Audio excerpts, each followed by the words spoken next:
The galaxy had known war for centuries. Jedi against Sith, Republic against Empire, light against dark in an eternal cosmic dance. But wars follow patterns, predictable rhythms of conflict that strategists could map and generals could anticipate. What the galaxy had never experienced was the arrival of something utterly foreign, a conqueror from beyond their reality who recognized no ancient prophecies, respected no mystical force, and saw their legendary conflicts as mere obstacles to be calculated and overcome. In the farthest reaches of the Outer Rim, where hyperlanes ended and uncharted space began, a vessel tore through the fabric of space itself. It was no Republic cruiser with its elegant lines, no separatist frigate with its predatory angles. The ship was angular and purple, its hull marked with a crimson insignia that meant nothing to the scattered moisture farmers and smugglers who witnessed its descent. It crashed into the barren surface of a forgotten moon, carving a scar across lifeless rock, and for 3 days, nothing emerged. Then the sensors activated. Emperor Zurg stood in the wreckage of his command ship, his crimson eyes scanning readouts that made no sense. The gravitational constants were wrong. The stellar radiation patterns were completely alien. Most disturbing of all, his dimensional compass, a device that had never failed across 17 conquered galaxies, simply displayed error codes. He was stranded, cut off from his empire, alone in a universe that operated by rules he didn't yet understand. But Zurg hadn't conquered 17 galaxies by panicking. He had done it through cold calculation, superior technology, and the understanding that every civilization had weaknesses to be exploited. This new galaxy would be no different. He activated his salvage scanning equipment and began listening to the communications traffic bleeding across this reality's primitive electromagnetic spectrum. What he discovered was almost too perfect. A galaxy at war with itself, divided between a massive republic and a separatist movement, neither side possessing the unity or focus to resist a third power. Political corruption riddled the Senate. The Jedi, these mysterious warrior monks who commanded some kind of energy field, were spread thin across thousands of worlds. And there were others, shadows within shadows, playing both sides against each other. Zurg's mouth twisted into something that might have been a smile. He had arrived at the perfect moment. Over the following weeks, Zurg worked with methodical precision. He cannibalized his crashed ship, transforming its advanced systems into a functional base hidden deep within the moon's cavern systems. His energy weapons far outclassed anything in this galaxy's arsenal, but his manufacturing capacity was limited. He would need resources, and more importantly, he would need information. The breakthrough came when a separatist patrol stumbled across his moon. Zurg watched their primitive droid starfighters approach, analyzed their communication protocols in seconds, and made his decision.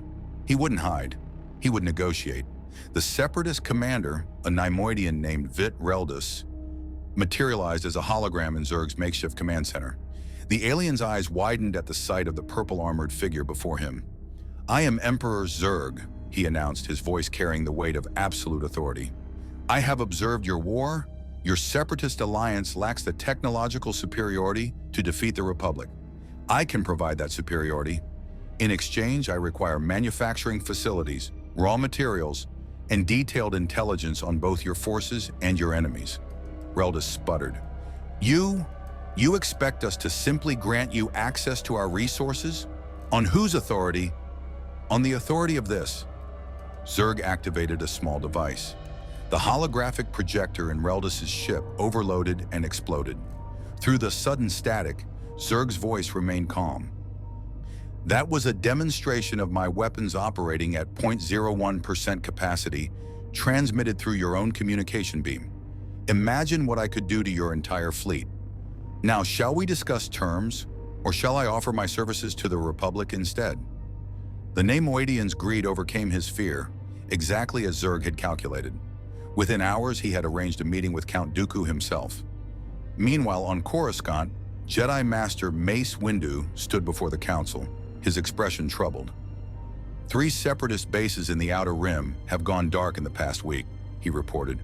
No distress signals, no wreckage, just silence. Yoda's ears lowered slightly. "Feel something, I do. A disturbance. but not of the dark side. Something other. Unknown technology, perhaps, Obi-Wan Kenobi suggested from his seat. The Separatists have been developing new weapon systems. Send someone to investigate, we must, Yoda decided. Skywalker and Kenobi, this task I give to you. Discover what eliminates these bases so cleanly, you will. Anakin Skywalker grinned. Finally, some action instead of endless negotiations. Careful, my young Padawan, Obi-Wan cautioned. Unknown threats are often the most dangerous. Neither Jedi could have imagined how right Obi-Wan was. As they departed Coruscant aboard their Republic cruiser, Emperor Zurg was already meeting with Count Dooku in a secret facility on Serenno. The Sith Lord examined holographic displays of Zurg's technology with barely concealed interest. Impressive, Dooku admitted, but why would you ally with us? What do you gain from our war? Zurg's red eyes gleamed. I gain a galaxy in chaos. Too distracted to recognize the true threat until it's too late. You will give me factories to build my Hornet army. I will give you weapons that make your current arsenal look like children's toys. And when the Republic falls, we will discuss the terms of my compensation. Dooku sensed no deception in the alien's words, but then again, Zurg had no connection to the Force to betray his intentions. The Sith Lord made a decision that would alter the course of the Clone Wars forever. Very well, Emperor Zurg. Welcome to the Confederacy of Independent Systems. In the shadows of the facility, neither noticed the small probe droid that had recorded everything, transmitting its data to a network that stretched across the galaxy to the office of Supreme Chancellor Palpatine. The Sith Master watched the recording with cold calculation. This Zurg was an unforeseen variable, a piece on the board that didn't belong to either player. Variables, Palpatine knew, had to be eliminated or controlled, and Emperor Zurg had just made himself a target.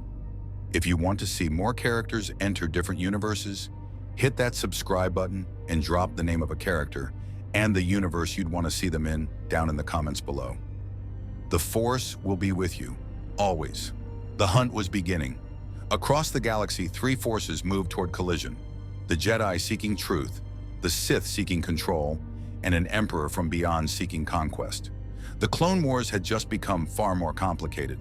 Count Dooku's personal cruiser departed Serenno with Emperor Zurg aboard, bound for a secret separatist manufacturing complex in the Foundry system. The journey gave the Sith Lord time to probe his new allies' capabilities and intentions. They stood in the observation deck, watching hyperspace stream past, two conquerors evaluating each other like players before a high-stakes game. Tell me, Emperor Zurg, Dooku said, his tone cultivated and measured. In your experience conquering these 17 galaxies, did you encounter anything like the Force? Zurg's helmet turned toward him, those crimson optical sensors analyzing the question for hidden meaning. I encountered energy fields, dimensional anomalies, psychic phenomena, all explainable through advanced physics, all exploitable through superior technology. He paused as if considering whether to reveal more. Your Force is merely an energy field generated by living organisms. Impressive that your Jedi have learned to manipulate it, but hardly mystical. Dooku's eyebrow raised slightly. The alien's dismissiveness would have offended him if it wasn't so tactically useful. A warrior who didn't fear the Force might accomplish things even battle droids couldn't. You're confident your technology can compensate for lacking Force sensitivity? Count Dooku, I've conquered civilizations that could manipulate matter with thought, beings who existed in multiple dimensions simultaneously, and hive minds spanning entire star clusters. Your Force users are formidable, yes, but they're still bound by physical laws. They can be calculated, and anything that can be calculated can be defeated. The cruiser dropped out of hyperspace above a massive industrial world. Its surface covered in factories that churned out battle droids and starfighters by the millions. This was one of the Separatist Alliance's most valuable assets, and Dooku was granting Zurg access to an entire production wing. Impressive scale, Zurg admitted as they descended. Inefficient design, wasteful resource allocation, but the raw manufacturing capacity is substantial. I can work with this. Within hours, Zurg had begun transforming an entire factory complex. Separatist engineers watched in confusion and growing alarm as the alien commander dismantled their established production lines with clinical precision, replacing them with modular systems of his own design. The droids they had been manufacturing, limited tactical droid intelligence, predictable combat algorithms, would be replaced by something far more dangerous. The Hornet design is perfection through iteration, Zurg explained to a gathered assembly of separatist military leaders and techno-union representatives. A hologram displayed his creation, sleek insectoid robots armed with energy weapons that glowed with malevolent purple light. Faster than your battle droids, more intelligent, self-repairing, and equipped with weapons that bypass conventional shielding. Each unit is networked to my central command protocols but capable of independent tactical decision-making. "How many can you produce?" asked Wat Tambor of the Techno-Union, his vocabulary crackling with barely concealed greed. "With this facility, 10,000 units per planetary rotation once production reaches full efficiency. Within a standard month, I will have an army of 300,000 Hornets ready for deployment." The separatist leaders exchanged glances. Those numbers would shift the entire balance of the Clone Wars. But across the galaxy, the Jedi were closing in. Obi-Wan Kenobi's Republic cruiser emerged from hyperspace in the Trask system, where the most recent separatist base had gone silent. Anakin stood at the viewport, his mechanical hand flexing unconsciously, a habit he'd developed when anticipating combat. "Scanners show no debris field," the clone commander reported. "Whatever happened here, it wasn't a conventional assault."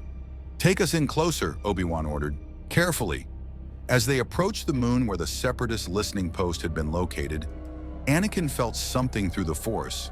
Not the familiar darkness of the Sith, but a void, an absence where there should have been life. "Master, do you feel that?" "I do," Obi-Wan confirmed, his hand drifting toward his lightsaber. "It's as if something removed every living presence from this moon without leaving a trace." They landed near the coordinates of the base. What they found was architecturally intact, but biologically sterile. The Separatist facility stood undamaged, its power still running, its systems still functional. But every organic being, Nemoidian overseers, Quarren technicians, even the native rodents, had simply vanished. Only the droids remained, and those had been deactivated, their memory cores wiped clean. "This isn't a weapon," Anakin said, examining scorch marks on a wall that glowed faintly purple under his scanner. "This is a message. Whoever did this wanted the Separatists to know they could take anything they wanted without firing a shot." Obi-Wan knelt beside a peculiar energy signature burned into the durasteel floor. The pattern was geometric, precise, unlike anything in the Republic or Separatist arsenal. This technology is completely foreign, not just new, alien in a fundamental way. "Could it be the Sith?" Anakin asked, though his tone suggested he already knew the answer. "The dark side leaves a stain on the Force. This leaves nothing, as if the Force itself doesn't recognize what happened here." Obi-Wan stood, his expression grave. "We need to report this to the Council immediately. Whatever created this technology represents a threat neither side of this war is prepared for." As their cruiser departed the system, neither Jedi noticed the small, insectoid probe observing them from a crater's shadow. Zurg watched through its sensors, analyzing every movement, every gesture. He was particularly interested in the way they carried those energy swords, and the strange way they seemed to anticipate danger before it manifested. These Jedi would be problematic, but every problem had a solution. Back on Coruscant, Master Yoda convened an emergency council session. Obi-Wan and Anakin presented their findings via hologram, the mysterious energy signatures and complete absence of life, troubling even the most experienced Jedi Masters. "A new player in this war there is," Yoda said gravely. "But working with the Separatists, or against them, unclear it remains. The technology is too advanced to be Separatist," Mace Windu observed. "Could this be a weapon the Republic should possess?" "That's exactly the kind of thinking that could lead us down a dark path," Obi-Wan cautioned. "Whatever this technology is, it was used to eradicate life without hesitation or mercy." "Then we must find its source and neutralize it," Anakin argued, "before it's used against Republic worlds." What none of them knew was that Supreme Chancellor Palpatine was listening to every word from his chambers. his expression hidden behind a mask of concerned leadership. Darth Sidious, however, was calculating. This Emperor Zurg had destroyed separatist bases that Sidious himself had helped establish. The alien wasn't following the carefully orchestrated script of the Clone Wars. Sidious reached out through the Force to his apprentice. "Count Dooku, we must speak." Immediately, within the hour, Dooku's hologram materialized in Palpatine's chamber, the room secured against any possible surveillance. The Chancellor dropped his affable mask, revealing the Sith Lord beneath. "Explain this alien you've allied with," Sidious commanded, his voice sharp as a vibroblade. Dooku remained composed despite his master's obvious displeasure. "Emperor Zurg offers technological superiority that will crush the Republic's clone armies. His Hornet droids will disrupt the careful balance I have maintained." Sidious's anger crackled through the holographic connection. This war must continue at precisely calibrated intensity until the Jedi are weakened and scattered. Your alien emperor risks ending it too quickly, or worse, uniting both sides against a common threat. "Master, you believed you could control him, just as you believe you could one day control me." Sidious's smile was cold. "But very well, we will adapt. Continue your alliance with this Zurg.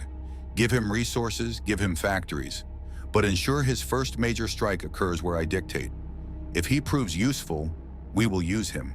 If he proves troublesome, you will eliminate him yourself? No, my apprentice. We will let the Jedi do it for us. After all, what better way to demonstrate the Republic's need for stronger executive power than an alien invasion that threatens the entire galaxy?" Sidious's laughter was soft and terrible. "This Emperor Zurg may believe he's playing his own game, but he's merely another piece on my board. He simply doesn't know it yet."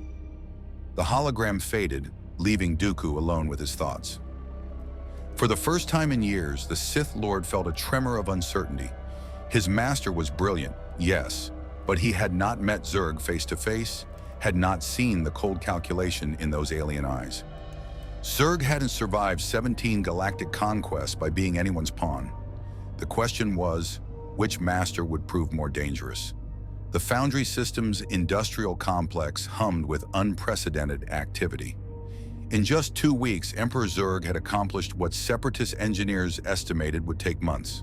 The first production line of Hornets rolled off the assembly platforms, sleek, deadly machines that moved with predatory grace, unlike the jerky motions of standard battle droids. Zurg stood in his command center, a converted factory sub-level that now bristled with technology no being in this galaxy could fully comprehend. Holographic displays showed production quotas, resource allocations, and most importantly, tactical projections for his first major operation. He had already identified 17 Republic supply convoys, 12 Jedi Temple outposts, and 5 strategic choke points that, if seized simultaneously, would send shockwaves through both sides of this war. But he would strike none of them. Not yet. "Patience," Zurg muttered to himself, watching the Hornet assembly continue. "They must believe I'm merely another separatist weapon. Let them investigate, let them theorize, and when they finally locate this facility, they'll find exactly what I want them to find."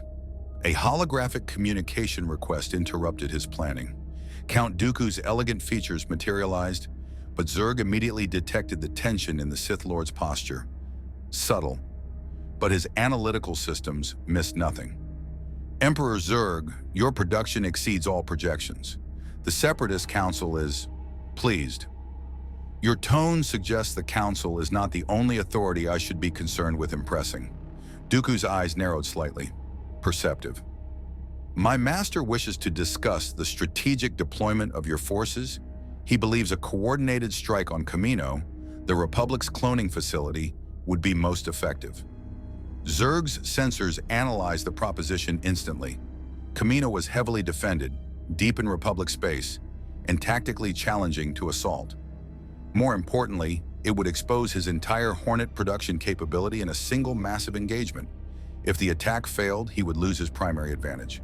If it succeeded too completely, he would become the greatest threat in the galaxy overnight, painting a target on his back that both Republic and Separatist forces would unite to eliminate. An interesting proposal, Zurg said neutrally. I will consider it. However, I have identified a more strategic initial target, the Rothana Heavy Engineering Facility. It produces the Republic's heavy assault vehicles and maintains relatively light Jedi presence. Capturing it intact would grant us additional manufacturing capacity while demonstrating the Hornet's superiority without overcommitting my forces. He watched Dooku's reaction carefully. The Sith Lord was silent for several seconds, clearly communicating with someone beyond the hologram's range. Rothana is acceptable, Dooku finally replied. When will your forces be ready? 3 days. I will transmit the tactical plan for your approval. Zurg paused deliberately. And please inform your master that I appreciate his strategic input. I'm certain we will have many opportunities to collaborate closely in the future. The hologram terminated. Zurg permitted himself a moment of satisfaction. The comment about your master had been intentional, a demonstration that he knew Dooku answered to someone else, that the political structure of this separatist alliance was more complex than it appeared. Information was leverage, and leverage was power. But Zurg also knew he had just made an enemy of someone powerful enough to command a Sith Lord's obedience. He would need to accelerate certain contingency plans. Across the galaxy, Obi-Wan Kenobi and Anakin Skywalker had traced the mysterious energy signatures to a merchant vessel that had recently departed the Foundry system. The ship's captain, a nervous Doug named Sebulba's cousin Rats, proved remarkably cooperative after Anakin's lightsaber accidentally activated near his throat. I'm telling you, the factory's been taken over, Rats squealed. Not by droids, by some alien thing in purple armor. The Separatists are giving it entire production wings. It's building an army, thousands of them, like nothing I've ever seen. Describe these new droids, Obi-Wan pressed. Not like battle droids at all. Faster, smarter. They got these weapons that glow purple and their eyes. It's like they're actually looking at you, analyzing you. Gave me the chills, it did. Anakin and Obi-Wan exchanged glances. This confirmed their worst suspicions. The Separatists had acquired alien technology and were mass-producing a new droid army. We need to strike that facility immediately, Anakin urged, before this army becomes operational. Patience, Anakin. We need more intelligence. A direct assault on a heavily fortified factory complex would be suicide without understanding what we're facing. Obi-Wan stroked his beard thoughtfully. However, I believe I know someone who could infiltrate the facility and gather the information we need. Ahsoka, Anakin said, immediately understanding. His Padawan had proven herself skilled at stealth operations. No, Obi-Wan corrected. I was thinking of someone with experience in separatist facilities and a certain moral flexibility that might prove useful. Someone who knows how to blend in with the criminal underworld that frequents these industrial worlds. You can't mean Hondo Ohnaka owes me a favor. Several favors, actually. Anakin groaned. The Weekay pirate was unreliable at best, but Obi-Wan was right. If anyone could talk their way into a separatist facility and emerge with useful intelligence, it was Hondo. 2 days later, Hondo Ohnaka's battered freighter approached the Foundry system, broadcasting commercial codes that identified him as a legitimate cargo hauler. The pirate sat in his captain's chair, examining the industrial planet below with professional interest. My dear Jedi friends, ask Hondo to risk his magnificent self for the Republic, he muttered to his crew. Naturally, they offer payment. But do they offer enough payment? This is the question. His first mate, a Zabrak named Guarm, grunted. The scan shows separatist cruisers in orbit, heavy defenses. This job smells like trouble. All the best jobs smell like trouble, my friend. That is how you know they are worth doing. Hondo activated his comm system as they were hailed by orbital control. Yes, this is the Scorpion Sting, carrying machine parts for the factory complex. I have all the proper authorization codes. The codes, provided by Republic Intelligence, worked perfectly. Within an hour, Hondo was on the planet's surface, personally overseeing the unloading of his cargo at a warehouse near the main factory complex. He made certain to complain loudly about payment delays and customs inspections, playing his role as a disgruntled merchant perfectly. But when night fell and the third moon rose, Hondo slipped away from his crew, his natural showmanship replaced by the careful movements of a professional infiltrator. He had survived decades as a pirate by knowing when to be flamboyant and when to be invisible. The factory's perimeter security was impressive. Battle droids, automated turrets, sensor grids. But Hondo had memorized the guard rotation patterns from his afternoon observations, and he knew something the security designers didn't. Every automated system had blind spots created by its own logical assumptions. He reached the factory's outer wall and deployed a magnetic grappling system, scaling the Durasteel surface with practiced ease. At the top, he paused, listening.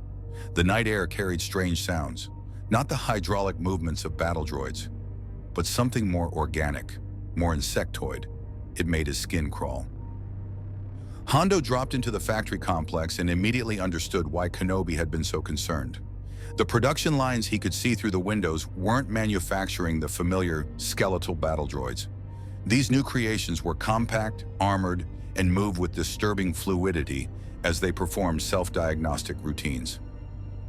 "Oh, this is very bad," Hondo whispered. "This is very, very bad." And Hondo is not being paid nearly enough for very bad.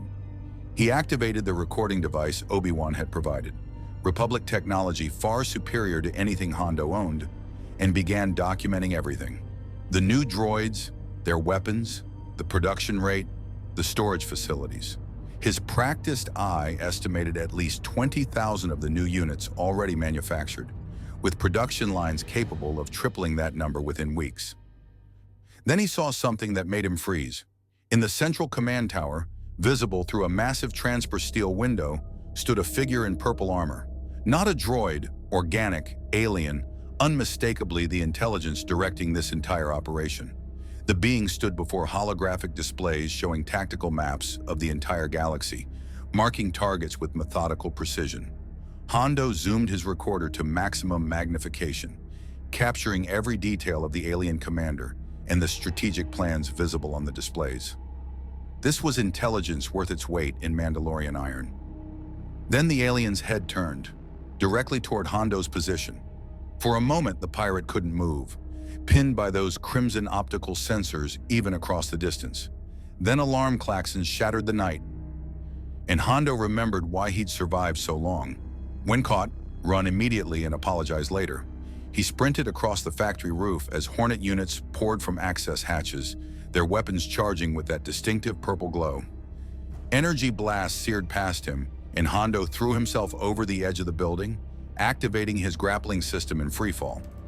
The magnetic line caught, and he swung through a window into a storage facility, rolled to his feet, and kept running. "Note to self," he gasped, dodging between cargo containers as Hornets crashed through the windows behind him. "Charge Kenobi triple rate for this madness." The chase that followed would become one of Hondo's favorite stories, heavily embellished in later tellings. But the core truth remained. He barely escaped with his life and the recorded data. His ship lifted off under withering fire, its shields screaming as Hornet units pursued on flying platforms that shouldn't have been possible with this galaxy's technology. Only when he jumped to hyperspace did Hondo allow himself to breathe. He looked at the recording device, its light indicating a successful data capture, and started laughing. The laugh had an edge of hysteria to it. "Hondo, my magnificent friend," he told himself, "you have just stolen information that will change this entire war. Also, you have very possibly doomed us all, but at least the Jedi will pay handsomely for doom." The Jedi Temple's war room fell into heavy silence as Hondo Ohnaka's recording played for the Council. Holographic images showed Emperor Zurg's command center in precise detail.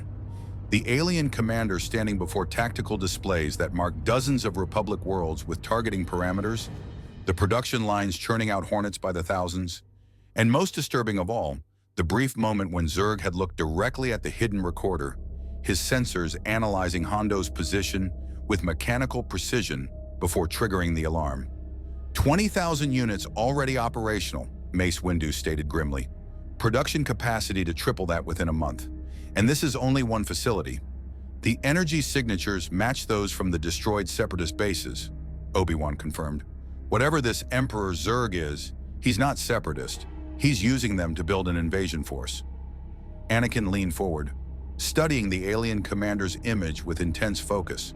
Look at how he moves, how he analyzes the tactical displays. This isn't some droid general following programming. He's a strategist, possibly more dangerous than Grievous or Dooku. Connection to the Force he has none, Yoda observed, his ancient eyes troubled. Yet formidable threat he represents. Technology beyond our understanding, wielded by mind that conquered other galaxies.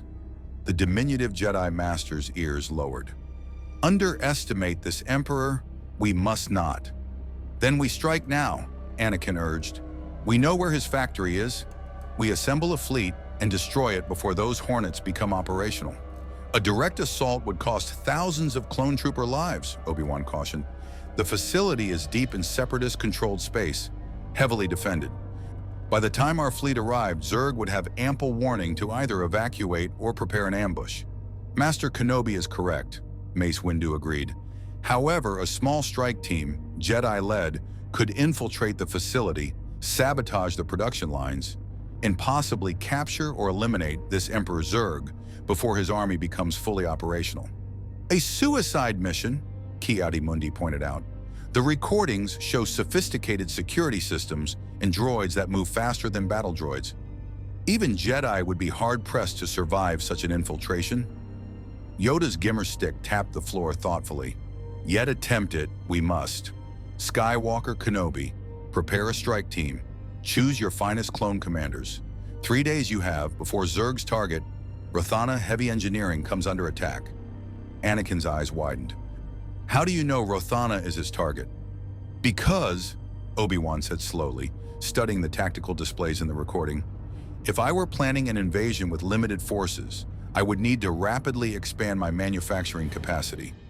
Rothana produces heavy assault vehicles and has advanced industrial fabricators. Capture it intact, and Zurg could double his production capability while denying the Republic crucial military assets. Precisely, Yoda confirmed. Warn Rothana, we will. But stop Zurg at his source, we must. As the council session concluded, Obi-Wan and Anakin walked through the temple's corridors toward the hangar bay. The weight of their assignment hung between them, a desperate strike against an unknown enemy, with technology that could casually erase life from entire installations. Master, there's something about this that doesn't add up, Anakin said. If Zurg has conquered 17 galaxies, why is he building forces so slowly? Why not deploy some super weapon and conquer us immediately? Perhaps he doesn't have access to such weapons here, Obi-Wan theorized. His ship crashed, remember? He may be working with whatever technology he could salvage, adapting to our galaxy's resources and limitations. Or he's being careful, testing us. Anakin's hand drifted to his lightsaber. I've studied plenty of military commanders, and the best ones never reveal their full strength until they understand their enemy completely. Obi-Wan nodded gravely. Which means everything we've seen so far, the destroyed bases, the Hornet production, even the assault on Rothana, might simply be intelligence gathering. Zurg wants to see how we respond, what tactics we employ, what our capabilities are. Then we're playing right into his hands by attacking the factory. Perhaps, but what choice do we have? If we do nothing, his army grows stronger every day.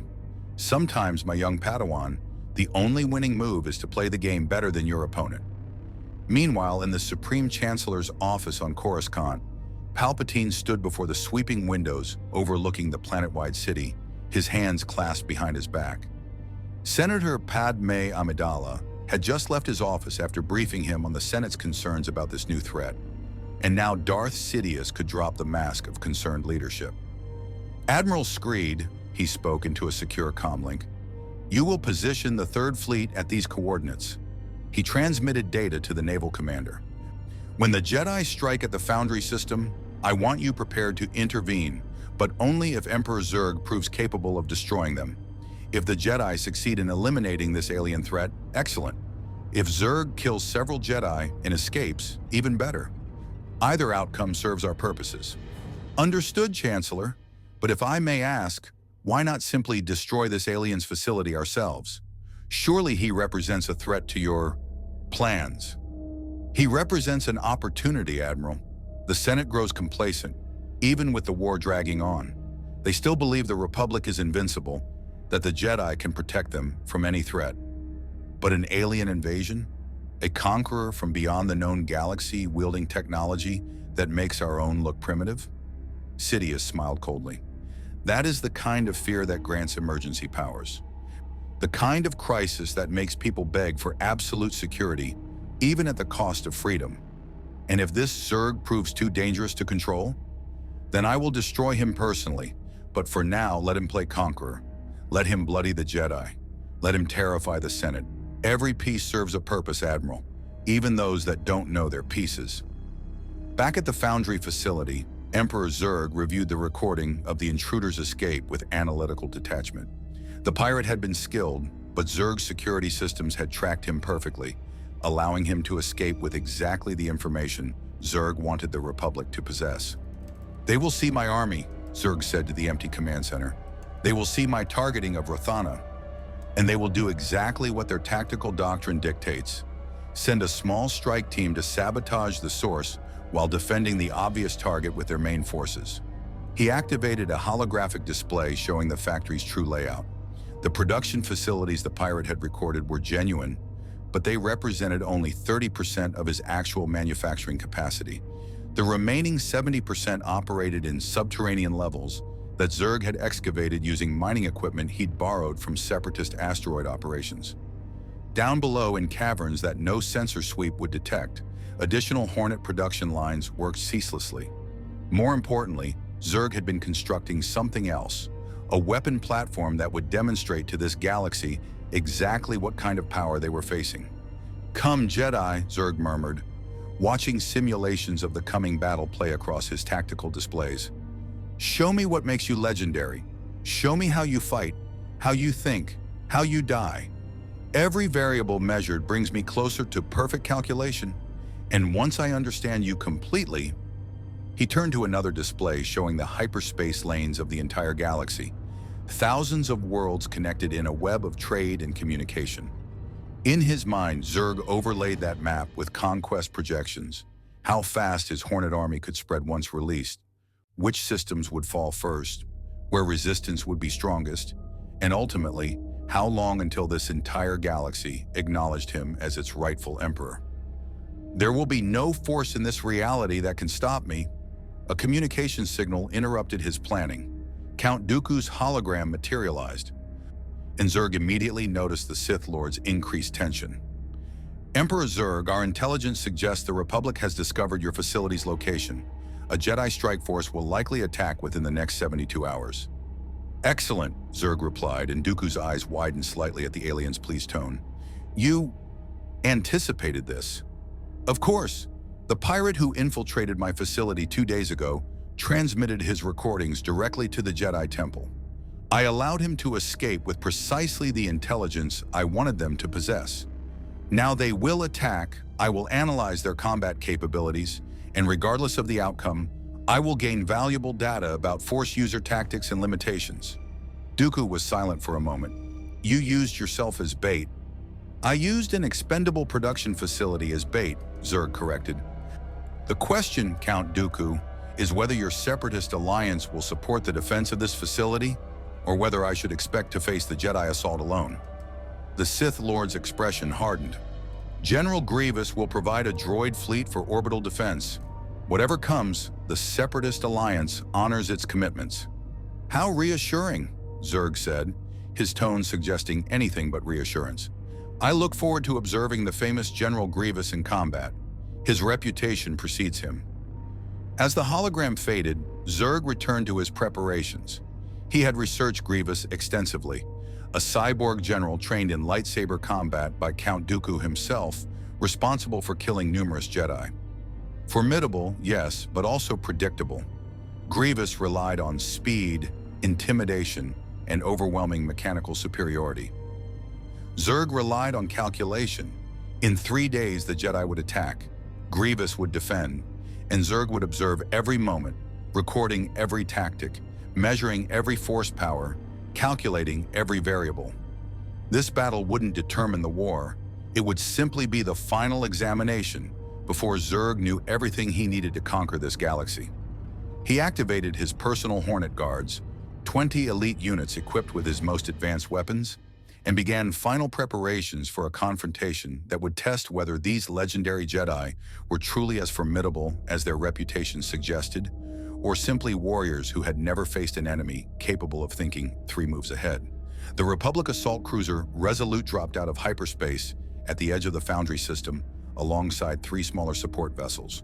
On the bridge, Anakin Skywalker studied the tactical display with a focused intensity that made him one of the Republic's most effective generals.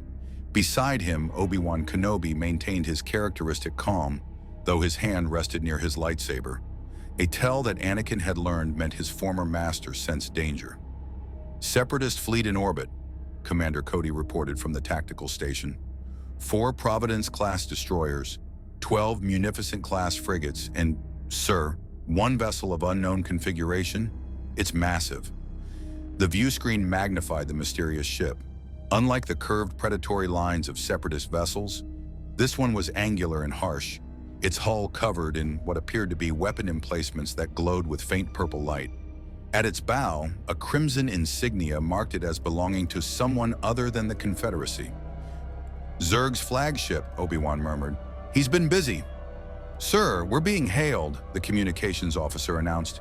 "It's General Grievous." The hologram that materialized was the familiar nightmare figure of the Separatist cyborg general. Skeletal frame covered in armored plating, optical sensors burning yellow, and the distinctive wheezing cough that accompanied his speech. "Jedi," Grievous rasped, his mechanical voice dripping with contempt. "I wondered when you would arrive. Count Dooku informed me you would attempt to sabotage our new manufacturing facility. How predictable." "General Grievous," Obi-Wan replied with his usual diplomatic courtesy that somehow always sounded slightly mocking. "Still collecting lightsabers from Jedi you've murdered? I imagine Emperor Zurg's technology makes even your extensive collection seem rather primitive." The cyborg's claws clenched and his coughing intensified. "You will not live long enough to witness that technology, Kenobi. All ships attack formation. Destroy the Republic fleet." The hologram vanished as Separatist vessels surged forward. The Resolutes huddered as the first wave of turbo laser fire hammered its shields. "Launch all fighters," Anakin commanded. "Focus fire on those munificent frigates. Punch through their lines so our dropships can reach the planet's surface." "General Skywalker," Cody interjected, "that unknown vessel is powering weapons. Energy readings are..." "Sir, those readings are off the scale." Zurg's flagship opened fire. What emerged wasn't the familiar green or red of turbo laser bolts, but concentrated beams of purple energy that moved faster than conventional weapons and hit with devastating force. The first blast caught a Republic frigate amidships, and instead of the usual shield flare and armor damage, the energy simply erased a 30-meter section of hull. The ship broke apart, venting atmosphere and debris. "Evasive maneuvers!" Anakin shouted. "All power to forward shields." The Resolute banked hard as another purple beam scorched past, close enough that the bridge crew felt the temperature spike even through multiple bulkheads. Around them, the space battle descended into chaos as clone pilots in their ARC-170 fighters engaged droid starfighters while capital ships traded devastating volleys. "We need to get to the surface," Obi-Wan said urgently. "That flagship will tear through our fleet if we remain engaged in a conventional battle." "Agreed. Cody, prepare strike teams. We're going in." Anakin turned to the helm. "Get us close to that factory. I don't care how many hits we take, just get us into dropship range." The Resolute accelerated directly toward the planet, taking fire from multiple Separatist vessels. Its shields fluctuated under the assault, warning klaxons blaring as damage control teams rushed to contain hull breaches. But Anakin's aggressive tactics achieved their purpose. The Separatist fleet had to choose between maintaining formation or preventing the Republic landing, and in that moment of tactical confusion, 6 LAATI gunships launched from the Resolute's hangar bay. Obi-Wan piloted one gunship personally, with Anakin in the co-pilot seat and 20 clone troopers in the passenger bay. Behind them, 5 additional gunships carried the remainder of their strike force, 100 of the Republic's finest soldiers and 2 Jedi Masters whose combined experience had won battles across the galaxy. They were about to face an enemy unlike any they had encountered before. The gunships screamed through the atmosphere, dodging anti-aircraft fire from the factory's surface defenses. As they descended, Anakin got his first clear look at the facility and felt his confidence waver slightly. The installation was enormous, covering hundreds of square kilometers, with factories, power stations, and defensive emplacements that tracked their approach with mechanical precision. There, Obi-Wan pointed to a section of the facility where Hondo's reconnaissance had identified the main production center. We insert there, fight to the command center, sabotage the production lines, and eliminate Emperor Zurg if possible. Sounds simple when you say it that way, Anakin muttered as their gunship shook under a near miss from a turbolaser battery. They landed in a storm of blaster fire. The gunship's doors flew open and clone troopers poured out, immediately engaging the battle droids defending the landing zone. But within seconds, it became clear these weren't ordinary battle droids. The Hornets moved with frightening speed and coordination. They didn't march in predictable lines like B-1 battle droids or lumber forward like super battle droids. Instead, they flanked, they took cover, they concentrated fire with tactical precision that suggested genuine intelligence rather than simple programming. "These things are analyzing our positions," Commander Cody shouted over the comm, his voice tense. "They're predicting our movements." A clone trooper to Anakin's left suddenly jerked backward, struck by a purple energy bolt that punched clean through his armor. The trooper was dead before he hit the ground, the wound cauterized instantly. These weren't stun weapons or standard blasters. They were designed purely to kill with maximum efficiency. "Forward!" Anakin ignited his lightsaber, the blue blade humming to life as he deflected incoming fire. Beside him, Obi-Wan's blade added its own green glow to the firefight. Together, the two Jedi advanced, their lightsabers moving in defensive patterns that sent energy bolts ricocheting back toward their sources. The Hornets adapted immediately. Those targeting the Jedi switched from direct fire to suppressing barrages that forced the Jedi to maintain defensive postures, while other Hornets maneuvered for better angles. It was tactical sophistication the Republic had never seen from droid opponents. "They're learning from us," Obi-Wan called out, recognizing the pattern. "Every move we make, they incorporate into their tactical algorithms. Then we stop being predictable." Anakin Force pushed a group of Hornets backward, sending them crashing into a wall. But even as they fell, other units were already compensating, spreading out to prevent bunched targets. The strike team fought forward, meter by bloody meter. Clone troopers fell under precise Hornet fire, their armor offering minimal protection against weapons designed to bypass conventional defenses. Within 5 minutes of landing, they'd lost 12 soldiers. Within 10 minutes, 23. Then General Grievous arrived. The cyborg general dropped from an overhead gantry, his cape billowing dramatically as he landed directly in the strike team's path. His 4 arms separated, each producing a lightsaber, trophies taken from dead Jedi, their blades igniting in blue, green, purple, and yellow. "Kenobi, Skywalker!" Grievous's mechanical voice was almost gleeful. "2 Jedi from my collection. Emperor Zurg promised me an opportunity to test his new arena, and you volunteered." The cyborg charged with inhuman speed, his 4 lightsabers spinning in a deadly wheel of plasma. Anakin and Obi-Wan met him with perfect coordination born from years fighting together, their blades moving in complementary patterns that created an impenetrable defense. But Grievous wasn't alone.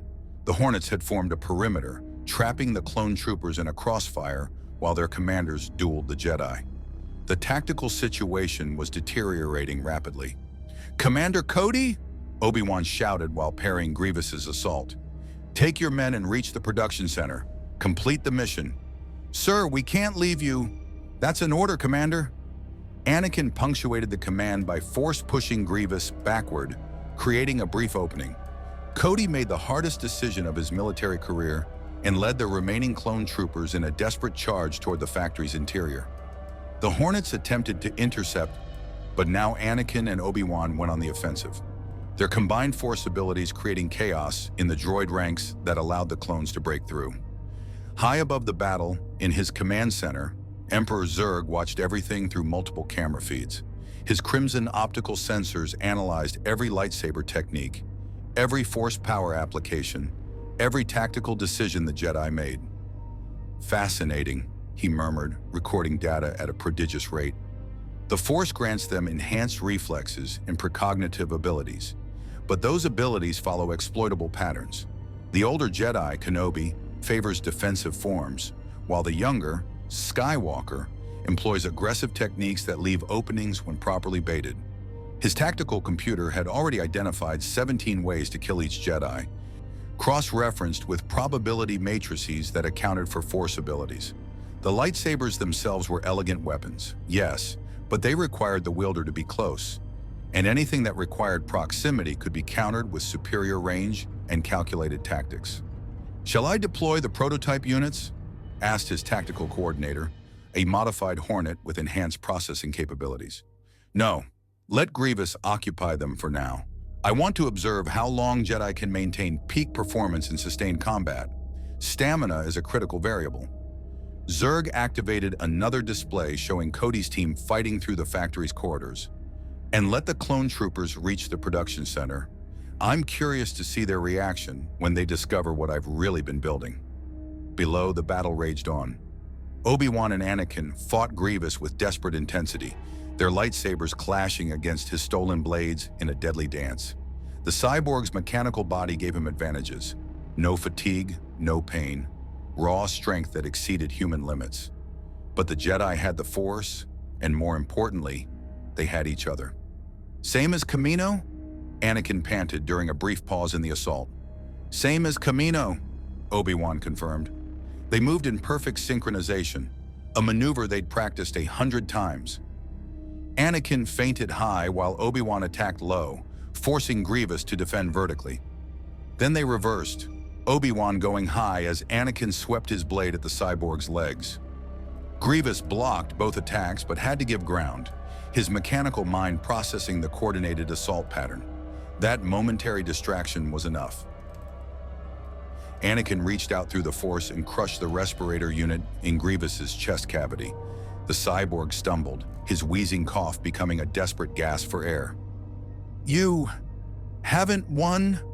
Grievous managed before igniting a thermal detonator and hurling it at the Jedi.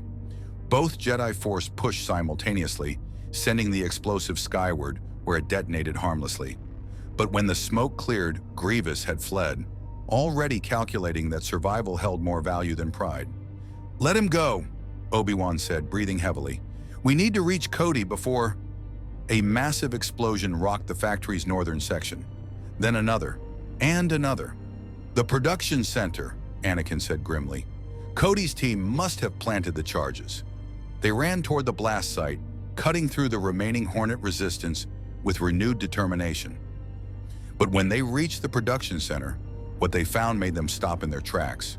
The facility was destroyed. Yes, clone troopers had done their job with brutal efficiency. Production lines lay in ruins, half-finished Hornets scattered like broken toys. But the room was far too small. According to Hondo's intelligence, this factory should have produced 20,000 Hornets. This center could barely account for 5,000. "It's a decoy," Obi-Wan realized with mounting horror. "This entire facility we've been fighting through.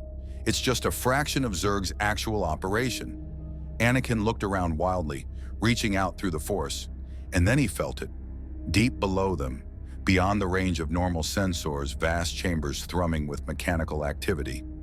Underground factories that dwarfed the surface installation. "He played us," Anakin said quietly. "He let us infiltrate. Let us destroy exactly what he wanted us to destroy. We haven't hurt him at all. We've given him exactly the intelligence he wanted." In his command center, Emperor Zurg reviewed the complete combat data with satisfaction. Jedi reaction times, measured. Force power limitations, cataloged. Clone trooper tactics, analyzed. Lightsaber combat forms, recorded and ready for counter-programming. "Excellent performance," he announced to his tactical staff. "Begin implementing countermeasures based on observed Jedi capabilities.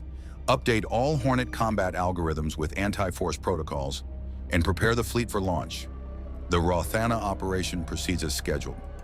He turned to the holographic display showing Anakin and Obi-Wan, standing in the ruins of his decoy facility, their body language radiating the realization that they'd been outmaneuvered.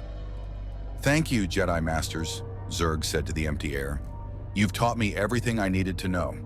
Now it's time to demonstrate what I've learned." The Resolute limped back to Republic space with severe damage to its engines and 40% casualties among its crew.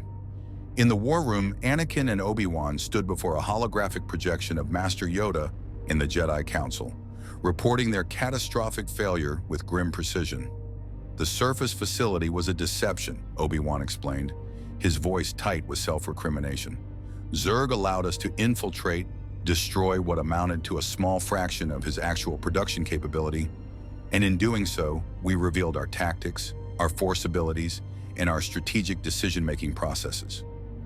He used us as test subjects. Worse, Anakin added, his mechanical hand clenching into a fist. While we were attacking the factory, his main fleet launched. They're heading toward Rothana, and we're in no condition to intercept. Mace Windu's holographic form leaned forward. The defense fleet at Rothana has been reinforced.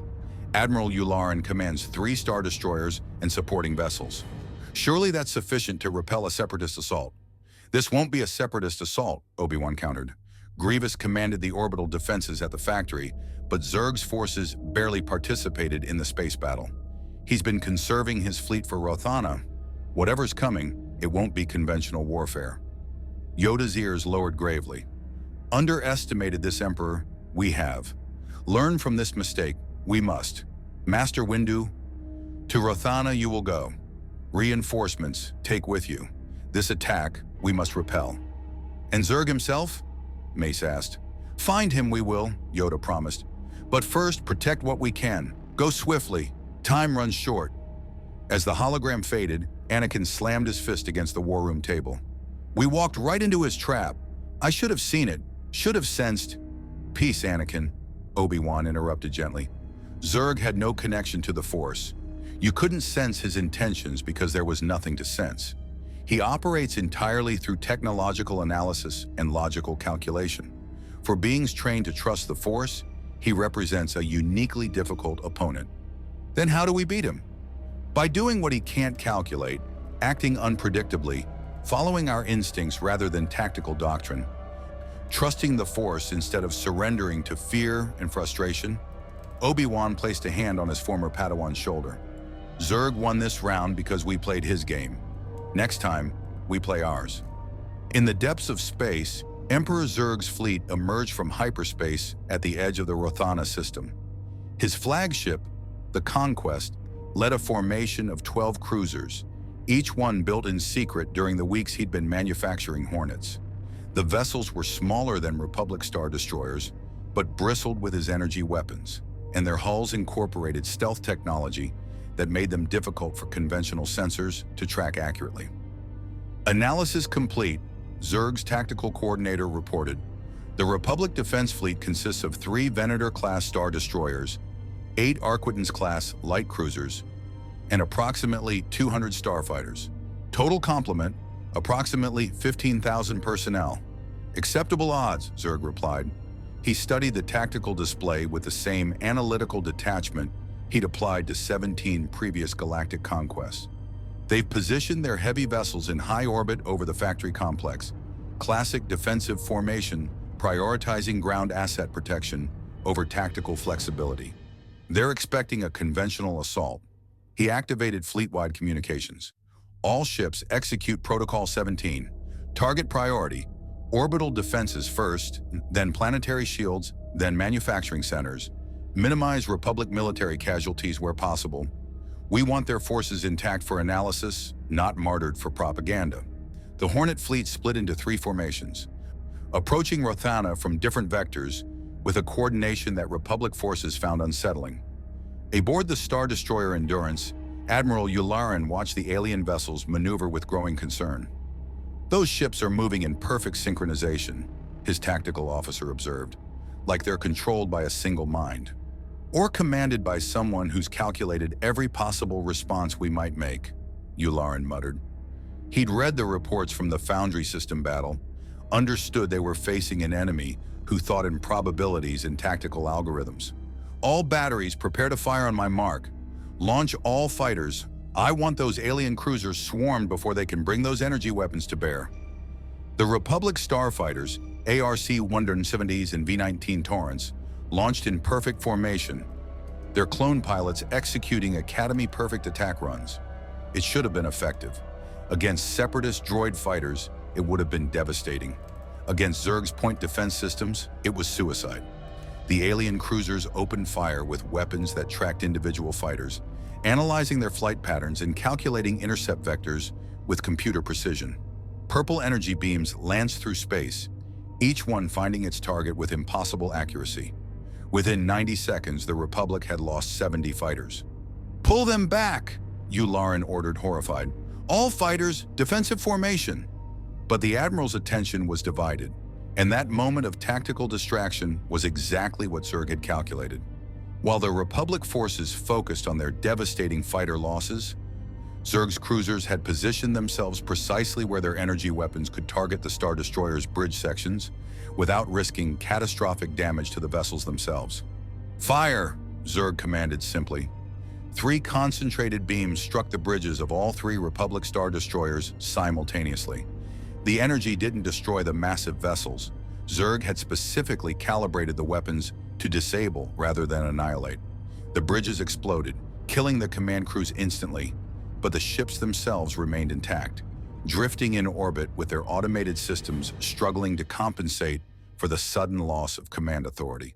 In less than 3 minutes, Zurg had effectively neutralized the Republic's orbital defense without destroying valuable military assets he could potentially capture and reverse engineer. "Deploy Hornet boarding party," he ordered. "Secure those Star Destroyers. I want their computer systems intact for analysis." Boarding pods launched from the alien cruisers, sleek, fast craft that attached to the disabled Star Destroyers like parasites. Hornets poured through breached airlocks, moving through the corridors with tactical precision that terrified the surviving clone troopers. Aboard the Endurance, Clone Commander Davajan organized a desperate defense. "Fall back to secondary positions. Defend the reactor core. If they take that, they control the whole ship." The clones fought with legendary discipline, their training and brotherhood making them formidable even against superior technology. But the Hornets had analyzed clone combat tactics during the Foundry battle. They knew how clones moved, how they thought, how they communicated. Every defensive position the clones established, the Hornets had already calculated 3 ways to flank. Then Mace Windu arrived. The Jedi Master's shuttle burst from hyperspace directly into the battle zone, and within moments he was aboard the Endurance, his purple lightsaber blazing through Hornets with precise, devastating strikes. Unlike Anakin's aggressive style or Obi-Wan's defensive forms, Mace Windu employed Vapad, a lightsaber form that channeled his opponent's aggression back at them, turning their own attacks into weapons against themselves. The Hornets adapted their tactics immediately, switching to calculated, emotionless combat patterns that gave Vapad nothing to feed upon. But Mace Windu was a master of the Council, one of the finest warriors the Jedi Order had produced in 1,000 years.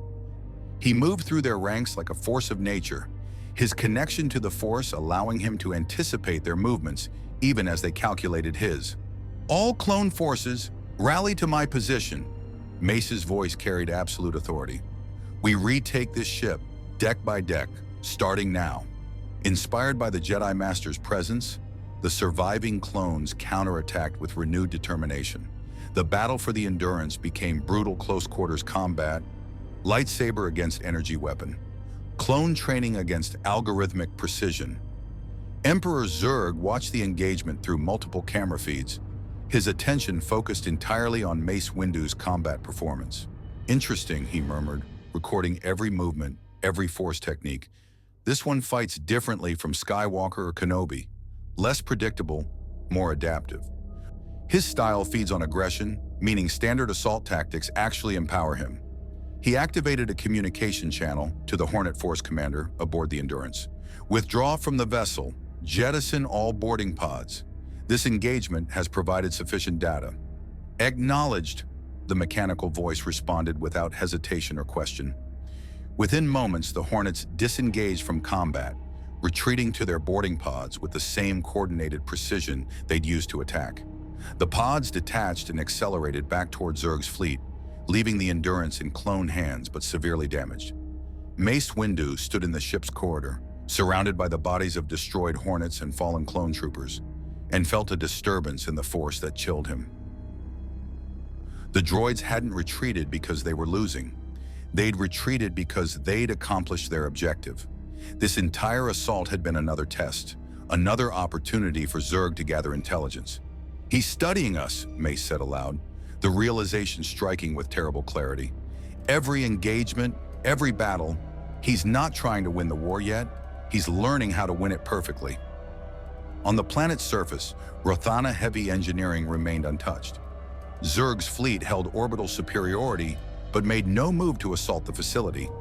Instead, the alien cruisers maintained a blockade, their sensors scanning the planet's surface, the disabled Star Destroyers, and every aspect of Republic military technology within range.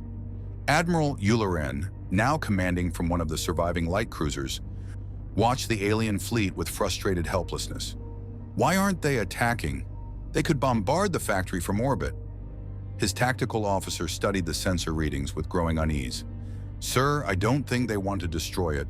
Look at their scanning patterns. They're analyzing our ships, our weapons, our defensive positions. They're gathering intelligence. Then we need to stop them." Yularen activated fleet-wide communications. "All remaining vessels, prepare for assault. We're going to drive them out of this system or die trying." Before he could give the order to attack, a new presence entered the system. Separatist vessels, led by General Grievous's flagship, emerged from hyperspace, positioning themselves alongside Zurg's fleet in a loose alliance of convenience. Grievous's mechanical cough echoed across the communication channel. "Admiral Yularen, your position is untenable. Surrender the planet and your vessels will be allowed to withdraw. Resist, and I will personally collect whatever Jedi lightsabers remain after Emperor Zurg reduces your fleet to debris." Yularen's jaw clenched. The Republic forces were outnumbered, outgunned, and outmaneuvered. 3 damaged Star Destroyers, minimal fighter support, and reinforcements hours away. Surrendering went against every instinct, but sacrificing thousands of clone lives in an unwinnable battle served no purpose. "All ships," Yularen said, each word feeling like swallowing broken glass, "prepare for emergency hyperspace jump. We're withdrawing from the system." As the Republic fleet jumped to safety, Emperor Zurg watched them go with satisfaction. He'd achieved multiple objectives, tested his fleet against Republic capital ships, observed a different Jedi Master's combat style, demonstrated his force's capability to seize strategic assets, and most importantly, acquired 3 severely damaged Star Destroyers that Grievous's salvage teams were already beginning to tow towards Separatist facilities. "Rothana heavy engineering is now under our control," his tactical coordinator reported. "Separatist ground forces are securing the facility. Preliminary scans indicate the manufacturing equipment is mostly intact." "Excellent. Begin transferring Hornet production schematics to the facility. Within 2 weeks, I want this location producing units at triple the capacity of the foundry installation." Zurg studied the tactical map of the galaxy, his mind already calculating the next 17 moves in a game the Republic didn't fully understand they were playing. Count Dooku's hologram materialized in his command center. "A decisive victory, Emperor Zurg. The Separatist Council is impressed with your fleet's performance." "As they should be. However, I suspect your master is less pleased." Zurg's optical sensors focused on the Sith Lord with uncomfortable precision. "Palpatine orchestrated this war to achieve specific political outcomes. My intervention disrupts his carefully maintained balance. Tell me, Count Dooku, how long before he moves against me directly?" Dooku's composure slipped for the briefest moment. "You know about—" "I know everything worth knowing," Zurg interrupted. "I know Darth Sidious manipulates both sides of this war from his position as Supreme Chancellor. I know he's orchestrating events to destroy the Jedi and transform the Republic into an empire under his absolute control. I know you serve him while secretly plotting to overthrow him, and I know he's already planning my elimination because I represent an unpredicted variable in his grand design." The Sith Lord's hand moved toward his lightsaber, an unconscious reaction to feeling exposed. "If you know all this, why ally with the Separatists at all? Because Count Dooku, your master's plans serve my purposes perfectly. Let him destroy the Jedi Order. They're the only force in this galaxy that poses a genuine threat to my conquest. Let him consolidate power under a single government. Unified political structures are far easier to conquer than fractured republics. And when Palpatine believes his empire is secure, when he thinks he's won, Zurg's optical sensors gleamed with cold certainty. That's when I will demonstrate the difference between ruling a galaxy and conquering one. Dooku stood silent for a long moment. You're playing a dangerous game, Emperor Zurg. No, Count. I'm playing the only game that matters, the long game. Your master thinks in terms of decades. I think in terms of centuries. He may win his empire. I will win his galaxy. The hologram terminated, leaving Zurg alone with his tactical displays and the certain knowledge that he'd just made his intentions clear to the most dangerous Sith Lord in a millennium. It was a calculated risk, one designed to force Palpatine into premature action. The best way to analyze an opponent's capabilities was to provoke them into revealing their full strength. Across the galaxy in his Coruscant office, Darth Sidious listened to Dooku's report with carefully controlled fury. This alien upstart had not only discovered his identity, but openly threatened to seize his empire after it was built. Such arrogance could not be tolerated. Master, Dooku ventured carefully, Zurg possesses technology and strategic capability that may prove difficult to counter. Perhaps difficult? Sidious's laugh was soft and terrible. This Emperor Zurg has conquered 17 galaxies through technology and calculation. Impressive, but he has never faced the dark side of the Force, never confronted a Sith Lord at the height of his power, never experienced what true mastery over reality itself means. His yellow eyes burned with malevolent promise. I will show him that all the technology in existence cannot stand against the Force unleashed. But not yet. Let him build his army. Let him gather his forces. Let him believe his calculations have accounted for every variable. And when he stands at the threshold of victory, Sidious smiled. I will destroy him so completely that not even his conquered galaxies will remember his name. 3 weeks after the Rothana disaster, the Jedi Temple on Coruscant convened an emergency session. The losses were mounting. Rothana captured, 3 Star Destroyers disabled and seized, clone casualties in the thousands, and worst of all, Emperor Zurg's forces now controlled 2 major manufacturing centers producing his advanced technology at an exponential rate. Master Yoda stood before the assembled council, his ancient face heavy with concern. Spread too thin, we have become. Fight the separatists, we must. But this new threat, ignore we cannot. 2 wars simultaneously, the Republic faces. The Senate is in chaos, Mace Windu reported. Half the senators want to negotiate with Zurg, convinced he represents a lesser threat than the separatists. The other half demand immediate military action. Chancellor Palpatine has requested emergency powers to coordinate a unified response. Obi-Wan Kenobi, still recovering from injuries sustained at the Foundry, spoke from his seat. Granting Palpatine more emergency powers plays into exactly the kind of centralized authority Zurg would find easier to subvert or destroy. We're strengthening one potential tyrant to fight another. What choice do we have? Ki-Adi-Mundi argued. The Republic needs coordinated military response. Zurg has demonstrated he can outmaneuver our fragmented command structure. Perhaps, Anakin interjected from where he stood near the window, watching the Coruscant skyline. We're thinking about this wrong. We keep trying to fight Zurg militarily, but he's always 3 steps ahead because he analyzes everything we do.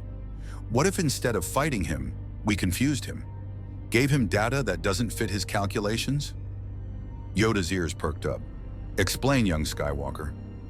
Zurg operates through logical analysis and probability matrices. He expects us to follow tactical doctrine, military strategy, predictable behavior. What if we did the opposite? Random deployments, irrational decisions, tactics that make no strategic sense. He can't calculate what we'll do if we don't know what we'll do. Mace Windu considered this. Calculated chaos. It's risky. We could end up defeating ourselves through our own unpredictability. Or, Obi-Wan added thoughtfully, we could use the Force to guide our actions. The Force isn't logical or calculable. It's intuitive, flowing, adaptive. Everything Zurg's technology cannot predict. Dangerous path that could be, Yoda warned. Rely too heavily on the Force without wisdom, and to arrogance it leads. But his eyes gleamed with something approaching hope. Wisdom in your words there is. Trust in the Force we must. What technology cannot predict, the Force will guide us through. While the Jedi debated strategy, Emperor Zurg stood in his expanded command center aboard the Conquest, monitoring reports from across the galaxy. His conquest was proceeding ahead of schedule. The Rothana facility now produced 5,000 Hornets daily. The Foundry's underground complexes continued their work unmolested, and his fleet had grown to 30 cruisers, each equipped with weapons that made Republic and Separatist vessels look primitive. Yet something troubled him. Anomaly detected in Republic fleet deployments, his tactical coordinator announced. 3 Republic battle groups have been repositioned to seemingly random locations with no strategic value. Zurg studied the display. The coordinator was correct. The deployments made no sense. One fleet sat in an empty system with no resources, no strategic importance, no tactical rationale. Another guarded a minor agri-world that had declared neutrality and posed no threat to anyone. The third circled a region of space known for navigation hazards, far from any conflict zone. Analysis? Zurg demanded. Insufficient data to determine purpose. The deployments do not match any known Republic strategic doctrine. Probability matrices cannot generate meaningful predictions without logical basis for the initial positions. For the first time since arriving in this galaxy, Emperor Zurg felt something approaching uncertainty. His entire methodology relied on analyzing patterns, calculating probabilities based on observed behavior. But these deployments had no pattern. They were either brilliantly deceptive or utterly random, and he couldn't determine which. Continue monitoring, he ordered. Deploy reconnaissance Hornets to those locations. I want sensor data on everything, fleet movements, communication patterns, any detail that might reveal their purpose. What Zurg didn't know was that the Jedi Council had assigned those fleets their positions by meditation, allowing the Force to guide their strategic decisions rather than tactical logic. Master Yoda himself had positioned the fleet protecting the agri-world because he'd felt a tremor in the Force suggesting that location would become significant. Whether that significance related to Zurg or some other future crisis remained unclear, but the ancient Jedi trusted in the Force's wisdom over tactical computers. Meanwhile, Anakin Skywalker received a different assignment, one that would test his aggressive tendencies and strategic creativity simultaneously. You want me to attack the Foundry again? Anakin stared at Mace Windu incredulously. We barely survived the first time, and that was when Zurg was still building his forces. Not attack, Mace corrected. Investigate. We have intelligence suggesting Zurg is developing something new in the underground facilities, something beyond his Hornet production. We need to know what it is. And how exactly am I supposed to infiltrate a facility that captured images of every move I made last time? By not being yourself. Mace gestured, and a hooded figure stepped from the shadows of the chamber. When the hood fell back, Anakin saw a face identical to his own. A clone, but not a clone trooper. This was a specialized infiltration clone, grown and trained specifically for deception operations. This is CT-7429, though he prefers the name Ditto, Mace explained. He'll serve as your decoy. While Zurg's sensors track what they believe is you approaching from one direction, you'll infiltrate from another using a ship with no Republic identification and Force stealth to mask your presence. Anakin studied his duplicate with mixed feelings. This seems like the kind of morally questionable tactic the Separatists would use. War forces compromise, Mace said grimly. The question is whether we compromise our tactics or our principles. I prefer to preserve the latter. 2 days later, Anakin piloted a nondescript freighter toward the Foundry system, his presence in the Force suppressed to near invisibility through meditation techniques Obi-Wan had drilled into him relentlessly.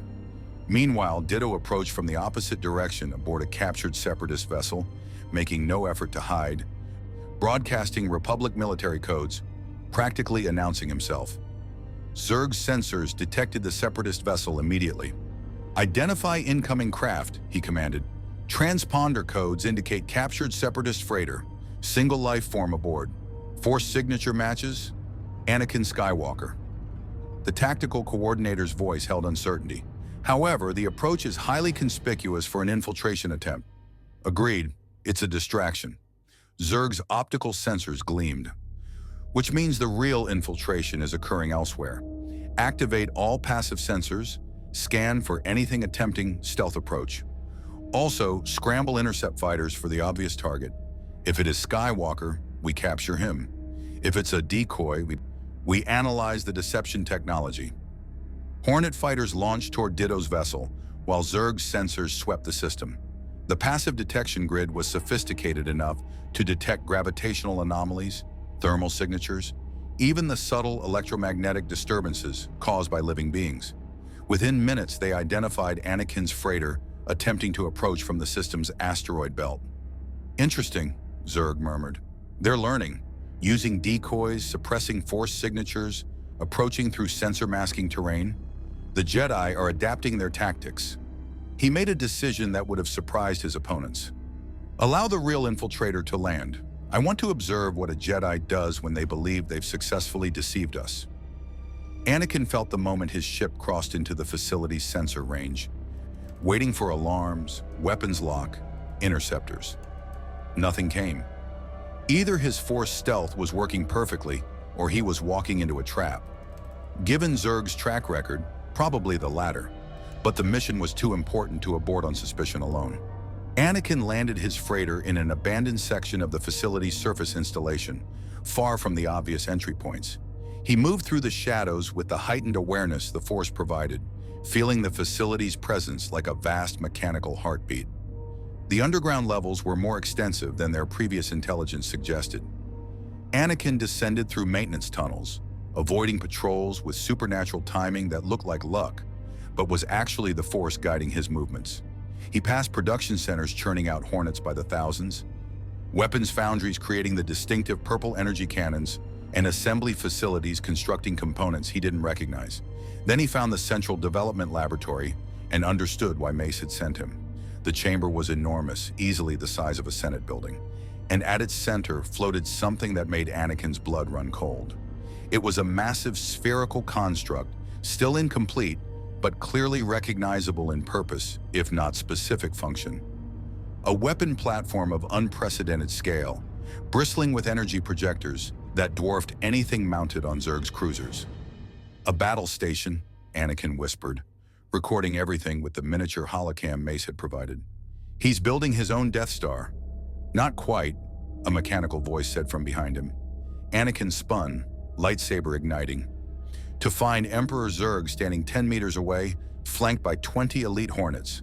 The alien commander's optical sensors studied him with what might have been amusement.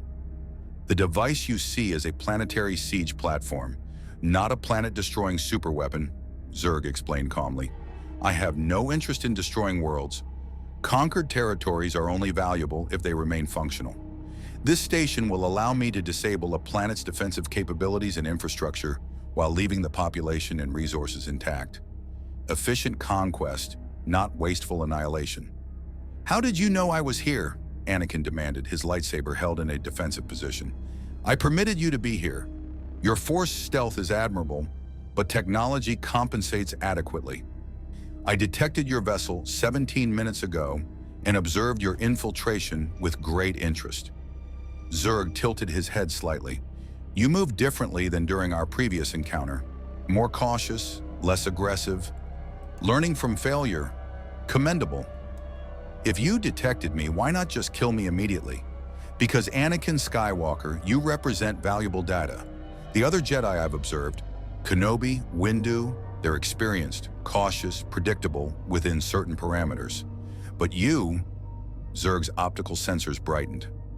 You're emotional, impulsive, powerful. You make decisions based on feeling rather than logic. You're the variable I understand least, which makes you the variable most important to study. Anakin felt anger rising. Being called predictable and studied like a laboratory specimen triggered his pride. Then he recognized the manipulation. Zurg was provoking emotional response to observe his reaction patterns. I'm not your test subject, Anakin said, forcing calm through the Force. Aren't you? You came here knowing it might be a trap. You proceeded despite the risk. And now you stand before me, recording intelligence about my siege platform, believing you'll escape with valuable information." Zurg's tone remained analytically neutral. "In truth, I wanted you to see this station. I wanted the Jedi Council to know it exists, because when they deploy forces to prevent its completion, I will learn even more about Republic strategic priorities and Force user combat capabilities. You're gambling that I can't stop you right here, right now. Not gambling, calculating. My analysis suggests you have a 47% chance of successfully fighting past my Hornet Guard and escaping this facility. Those are acceptable odds for the data I'll gain regardless of outcome. If you escape, the Republic gains knowledge of the siege platform and responds predictably. If you die, I acquire detailed combat data on fighting Force users in confined spaces." Zurg spread his arms slightly. "Either way, I win. That's the difference between strategy and tactics, young Skywalker. I don't need to win every battle. I only need to ensure that every outcome advances my ultimate objective." Anakin reached out through the Force, sensing the Hornet's positions, the facility's layout, Zurg's confidence. The alien was right about one thing. The odds of fighting through 20 elite units were poor. But poor odds had never stopped Anakin before. "There's one variable you haven't calculated," Anakin said quietly. "What variable?"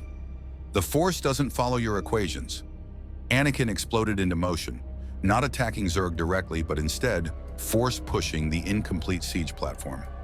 The massive construct shifted slightly on its suspensor fields, just enough to destabilize the delicate assembly process. Warning klaxons blared as automated systems struggled to prevent a catastrophic cascade failure. Zurg's Hornets immediately shifted focus from Anakin to the platform, moving to stabilize it with their own repulsor systems. In that moment of diverted attention, Anakin ran, not away, but deeper into the facility, toward the power core he'd sensed through the Force. "Pursue," Zurg commanded calmly. "But do not allow the platform to collapse. Stabilize it first." Anakin raced through corridors, the Force screaming warnings as Hornet units converged from multiple directions. He reached the power distribution center and ignited his lightsaber, slashing through control conduits with desperate precision. Lights flickered, gravity fluctuated, production lines ground to emergency stops. Then Zurg himself appeared, having pursued with mechanical speed that nearly matched Anakin's Force-enhanced movement. "Impressive," the alien observed, surveying the damage. "You sacrifice your escape to inflict material harm. Emotional decision, but tactically effective." He raised his arm, and Anakin saw the energy weapon integrated into the armor charge with lethal purple light. "Unfortunately, this is where your infiltration ends." The weapon fired, and Anakin's lightsaber moved to intercept, and the energy beam deflected not into Zurg, but into the ceiling, where it struck a power conduit. The resulting explosion sent both combatants flying in opposite directions. When Zurg's optical systems cleared from the blast flash, Skywalker was gone, fled through a service tunnel the explosion had exposed. The alien commander made no move to pursue further. "Analysis," he requested from his tactical coordinator. Jedi Skywalker inflicted 17% damage to primary power distribution. Siege platform construction delayed by estimated 11 days. Significant material cost. "But enormous intelligence gain," Zurg countered. "I now have detailed combat recordings of Skywalker under stress, his reflexes when cornered, his decision-making when facing impossible odds. And the Republic now knows about the siege platform, which will force them to commit resources to preventing its deployment." He watched the recordings of the brief lightsaber combat, analyzing every movement. "Yes, acceptable trade." Anakin escaped the facility through the same maintenance tunnels he'd used to enter, his freighter launching under fire, but successfully jumping to hyperspace before Zurg's fleet could intercept. He sat in the pilot's chair, breathing heavily, replaying the encounter in his mind. He'd gathered intelligence about the siege platform. He'd inflicted damage to slow its construction. But he couldn't shake the feeling that Zurg had gotten exactly what he wanted from the exchange, and Anakin had given it to him willingly. The war was evolving into something the Jedi had never faced, an enemy who won by learning from defeat, who valued information over territory, who treated every battle as a lesson rather than a contest, and worst of all, an enemy who seemed to understand that the greatest weakness of beings who trusted in the Force was their very reliance on something no algorithm could calculate. For the first time since the Clone Wars began, Anakin Skywalker wondered if the Republic could actually lose. Supreme Chancellor Palpatine stood before the Galactic Senate, his voice resonating with carefully crafted urgency as he addressed thousands of senators from across the Republic. The vast circular chamber fell silent as he spoke. Holographic displays showing images of destroyed Republic vessels, captured facilities, and the incomplete siege platform Anakin had discovered. Honorable senators, we face an unprecedented crisis, Palpatine declared, his tone grave. This Emperor Zurg represents a threat unlike any in our Republic's history. Not a separatist movement seeking independence, but a foreign conqueror who views our entire galaxy as territory to be claimed. He has already seized 2 major manufacturing centers, disabled our fleet at Rothana, and is constructing weapons of unimaginable power. Senator Bail Organa of Alderaan stood. Chancellor, with respect, granting you further emergency powers sets a dangerous precedent. We've already ceded substantial authority in response to the Separatist crisis, and those powers have kept the Republic intact. Palpatine's voice sharpened with practiced passion. But this new threat requires coordination beyond anything we've attempted. Our fragmented command structure cannot respond effectively to an enemy who calculates our every move. I propose the creation of a unified military authority, answerable directly to this office, with power to deploy forces without Senate debate or Jedi Council approval. The chamber erupted in argument. Some senators, terrified by reports of Zurg's technological superiority, supported immediate action. Others recognized the authoritarian implications of concentrating such power in one individual. From the Jedi Council's observation box, Mace Windu watched with dark suspicion. He's using Zurg's invasion to justify the exact centralization of power we feared. This plays too perfectly into his political agenda. Coincidence? You believe this is not? Yoda asked quietly. No, Master. I think Palpatine saw an opportunity and is exploiting it brilliantly. The question is whether he somehow anticipated Zurg's arrival, or if he's simply that skilled at turning any crisis to his advantage. Below, Padme Amidala rose to speak. Chancellor Palpatine, I understand the urgency, but surely there's a middle path. Enhanced coordination need not require abandoning our democratic principles. I propose instead, Senator Amidala, democracy is precious, but survival is essential. Palpatine interrupted with gentle firmness. I do not seek power for its own sake, but to protect the Republic we all serve. When this crisis ends, these emergency authorities can be reviewed and reduced. But today now, we must act decisively or face extinction. The vote was called. By a narrow margin, the Senate granted Palpatine expanded military authority, not absolute control, but another significant step toward the empire he envisioned. As the session concluded, Darth Sidious allowed himself a moment of satisfaction. Zurg had proven useful after all, accelerating his timeline by months, perhaps years, but usefulness had limits, and Emperor Zurg had just outlived his. In his private chambers, shielded from all surveillance, Palpatine activated a secure communication channel. Lord Tyrannus, it is time to eliminate our alien complication. Count Dooku's hologram bowed. Master, Zurg's forces have grown formidable. A direct assault will not be necessary. I have studied the recordings from Skywalker's infiltration. Emperor Zurg is brilliant, yes, but he suffers from a fatal flaw. He believes technology and calculation can overcome any obstacle. He has never faced the true power of the dark side. Palpatine's smile was cruel. You will arrange a meeting with Zurg. Tell him you wish to discuss the final phase of the Separatist victory.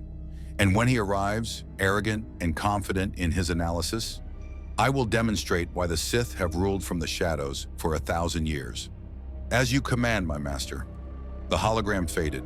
Palpatine moved to the window, gazing out at Coruscant's endless cityscape. Soon the Jedi would be destroyed, the Republic would become his empire, and any foreign invader would learn that this galaxy belonged to Darth Sidious alone. 3 days later, Emperor Zurg received an encrypted communication from Count Dooku, requesting a personal meeting aboard a neutral station in the Separatist-controlled Meridian sector.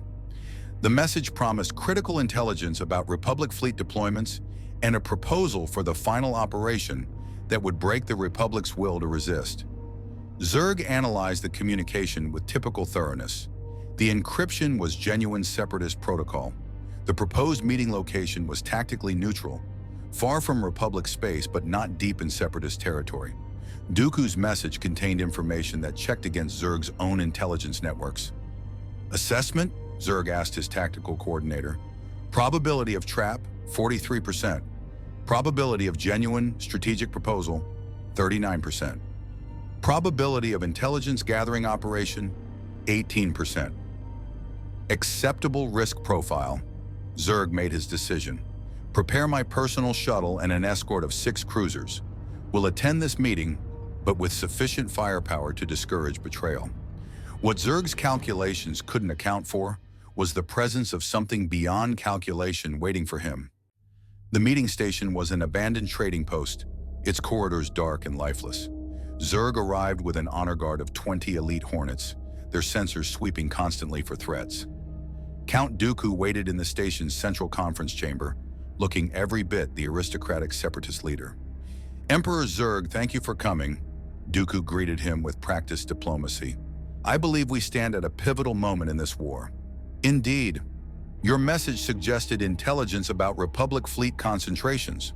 Zurg's optical sensors scanned the room, detecting no immediate threats but noting several power signatures his technology couldn't immediately identify. I'm curious why you wouldn't simply transmit such data, because this information requires context, and context is best delivered personally.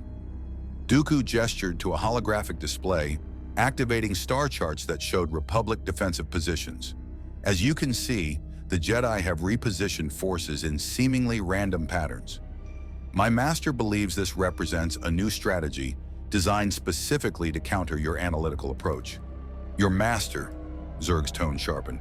You mean Darth Sidious, Chancellor Palpatine. I wondered when he would move against me directly. The temperature in the room dropped noticeably. From the shadows at the chamber's far end, a figure emerged, hooded, moving with predatory grace that suggested immense power barely restrained. Perceptive, Palpatine's voice emerged from beneath the hood, but there was no pretense of the kindly Chancellor now. Yes, Emperor Zurg, I am Darth Sidious, Dark Lord of the Sith, and you have become a problem that requires personal attention. Zurg's Hornets immediately raised their weapons, targeting the Sith Lord. I calculated a 43% probability this meeting was a trap. It appears my estimates were accurate. Your calculations are meaningless. Palpatine threw back his hood, revealing yellow eyes burning with dark side energy. You've conquered 17 galaxies through technology and logic. Impressive. But you've never encountered the force wielded by one who has mastered the dark side completely. Let me educate you. Lightning erupted from Palpatine's fingertips, not the controlled bursts Jedi might use to disable technology, but torrents of pure dark side energy that crackled through the air with apocalyptic fury. The Hornets fired their weapons, purple energy beams converging on the Sith Lord's position. Palpatine simply raised his hand, and the Force bent reality around him. The energy beams curved away, redirected by invisible power to strike the walls and ceiling. Then he gestured, and half of Zurg's Hornet guards simply crumpled, their internal systems crushed by telekinetic pressure no armor could withstand. Fascinating, Zurg observed with clinical detachment, even as his forces were destroyed around him. The Force allows manipulation of gravitational and electromagnetic fields at scales beyond conventional technology. Energy output approximates a small fusion reactor focused through biological channels. His weapon systems activated, firing concentrated beams at Palpatine from multiple angles simultaneously. The Sith Lord laughed, genuinely amused by the futile assault, and created a barrier of dark side energy that absorbed the incoming fire. You analyze while dying. How delightfully pathetic. But Zurg wasn't dying. He was learning. The remaining Hornets abandoned direct assault tactics and instead began firing at the station's structural supports, bringing sections of ceiling crashing down toward Palpatine. The Sith Lord was forced to divert attention to protect himself, using the Force to hold back tons of collapsing metal. In that moment of divided focus, Zurg activated a device he'd prepared for precisely this scenario, an electromagnetic pulse weapon calibrated specifically to disrupt biological nervous systems. The pulse flooded the chamber, and Palpatine staggered, his concentration breaking for a fraction of a second. It was enough. Zurg's personal shields activated, and he retreated toward the exit, his remaining Hornets providing covering fire, even as Palpatine's lightning reduced them to molten scrap. "Impressive," Palpatine admitted, pursuing with measured steps. "You came prepared with anti-Force countermeasures, but preparation only delays the inevitable." The Sith Lord raised both hands, and the Force manifested with terrifying power. Metal tore from walls. Atmosphere ignited. The very station began to tear itself apart under the onslaught of dark-side fury.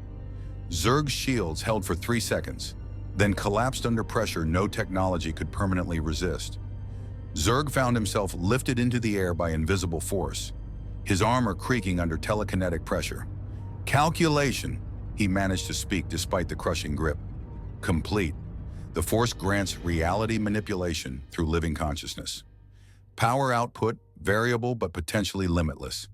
Effective countermeasures, disruption of concentration, overwhelming sensory input, separation of Force user from—" "Silence," Palpatine commanded, and Zurg's voice ceased as the Force choked off his respiratory systems. "You are defeated, alien. Your technology is meaningless against true power. Your calculations are worthless against the unknowable, and your conquest ends here, broken by the dark side of the Force." Lightning coursed through Zurg's body, overloading systems, melting circuits, destroying the technology that had conquered 17 galaxies. The Emperor's optical sensors flickered, damaged but still recording every detail of his destruction. "Data transmitted." Zurg managed one final statement. "Analysis complete." Then Palpatine clenched his fist, and the telekinetic pressure crushed Zurg's armor, collapsing his alien physiology beyond any hope of survival. The Dark Lord of the Sith let the broken body fall to the deck, regarding it with cold satisfaction. "So ends Emperor Zurg," Palpatine said to the empty station. A cautionary tale about the limitations of logic against the infinite power of the Force. Count Dooku emerged from his sheltered position, genuinely shaken by the display of raw power. "Master, that was necessary and instructive. Let this serve as a reminder, Lord Tyrannus. Technology, armies, careful planning, all are tools, but true power flows from the dark side alone." Palpatine turned toward the exit. "Salvage what remains of Zurg's technology. His production facilities will serve the Separatist cause until I no longer require the illusion of war. Then we will claim them for the Empire." As Palpatine departed, Dooku approached Zurg's broken form. The alien was clearly dead, his systems destroyed, his conquest ended by a power he could analyze but never truly understand. Yet something about the encounter troubled Dooku. Zurg's final words: "Data transmitted. Analysis complete." Transmitted to where? And what analysis could matter when the analyzer was dead? Dooku shook off the unease. His master had won decisively. The alien threat was eliminated. The war would continue as planned. He didn't notice the faint pulse of energy from Zurg's remains. A final data transmission to coordinates far beyond the galactic rim, to facilities no Republic or Separatist sensors had ever detected, carrying complete tactical analysis of Sith Force powers and detailed recordings of Palpatine's abilities. In the deep darkness between galaxies, in facilities built over weeks of careful preparation, backup systems activated. Production centers Zurg had constructed in secret came online, and a voice, Zurg's voice, transmitted through quantum-entangled backup consciousnesses, spoke to an army of Hornets numbering in the millions. Primary consciousness terminated, contingency protocols activated, analysis of Sith Force capabilities complete, countermeasures designed, probability of successful conquest following implementation of Phase 2, 97.3%. Resume conquest operations. Emperor Zurg had not conquered 17 galaxies by keeping all his assets in one location or relying on a single point of failure. What Palpatine had destroyed was merely the forward commander. The true invasion was about to begin. The news of Emperor Zurg's death spread across the galaxy within hours. Chancellor Palpatine addressed the Senate with solemn triumph, announcing that the alien threat had been neutralized through decisive action by separatist infighting. The official story, carefully crafted, suggested Zurg had attempted to betray Count Dooku, leading to his elimination by separatist forces. The Jedi Council received the news with cautious relief, tempered by suspicion. Convenient timing, Mace Windu observed, studying intelligence reports in the Temple War Room. Zurg becomes a political problem for Palpatine, and suddenly the separatists eliminate him. "Trust this, we should not," Yoda agreed, his ancient eyes troubled. "Too simple, this resolution feels. Too clean." Obi-Wan stood before a holographic display showing Zurg's known facilities. With Zurg dead, what happens to his army? The Hornets, the siege platform, the manufacturing centers. They don't simply cease to exist. "Count Dooku has claimed control of Zurg's assets," Anakin reported, reading from the latest intelligence brief. He's announcing that the Separatist Alliance now possesses advanced technology that will ensure Confederate victory. He's basically threatening the Republic with Zurg's weapons, which means the war intensifies rather than diminishes, Mace concluded grimly. "We've traded one threat for another." What none of them knew was that in the deepest levels of Coruscant's underworld, in abandoned factories and forgotten industrial sectors, something was stirring. Small pods, no larger than protocol droids, had been smuggling themselves onto the capital world for weeks, hidden among legitimate cargo, carried by unwitting smugglers, delivered to coordinates calculated with perfect precision. Now, with their creator's primary consciousness terminated and contingency protocols activated, these pods opened. Hornets emerged, not thousands, but millions, produced in secret facilities scattered across the unknown regions where no Republic or Separatist sensors reached. They moved through Coruscant's lower levels with mechanical silence, infiltrating power grids, communication networks, defense systems. The invasion Zurg had planned wasn't a fleet-based assault that could be detected and countered. It was a technological infection, inserting itself into the Republic's beating heart while everyone looked outward for threats. 3 days after Zurg's reported death, the first anomalies appeared. Power fluctuations in the Senate district, communication disruptions in military command centers, automated defense systems experiencing mysterious malfunctions. Each incident was minor, easily dismissed as normal technical difficulties in a planet city of 1 trillion inhabitants. Then the Jedi Temple systems crashed. Alarms blared throughout the ancient structure as holocron archives went offline. Communication arrays failed, and even the environmental controls began fluctuating. Jedi technicians rushed to diagnose the problem, but every system they checked showed no obvious cause, just cascading failures spreading through the temple's infrastructure like a virus. "This is deliberate sabotage," Mace Windu announced as the council convened an emergency session. "But our security detected no intruders, no external attacks. Whatever's causing this is already inside our systems." Anakin, who had some technical training from his years as a slave on Tatooine, studied the diagnostic readouts with growing alarm. "Master Windu, these failures, they're following a pattern. Look, each system goes offline in sequence, like something systematically taking control sector by sector." "Zurg's technology," Obi-Wan realized with horror. "It has to be. But he's dead. How can his systems still be attacking us?" "Because," a synthesized voice echoed through the temple's speakers, "Emperor Zurg prepared for every contingency, including his own termination. This is Backup Consciousness Theta 7, assuming command of Conquest Protocol Omega." Holographic displays throughout the temple activated simultaneously, showing an image that sent chills through every Jedi present.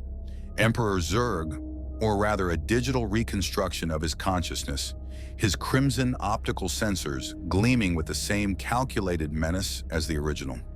"Greetings, Jedi Order. By the time you receive this message, my primary consciousness has been terminated, most likely by the Sith Lord you know as Darth Sidious. I calculated an 82% probability he would attempt assassination once he perceived me as a threat to his political agenda. I also calculated a 97% probability I would be unable to survive a direct confrontation with a Sith Master at full power.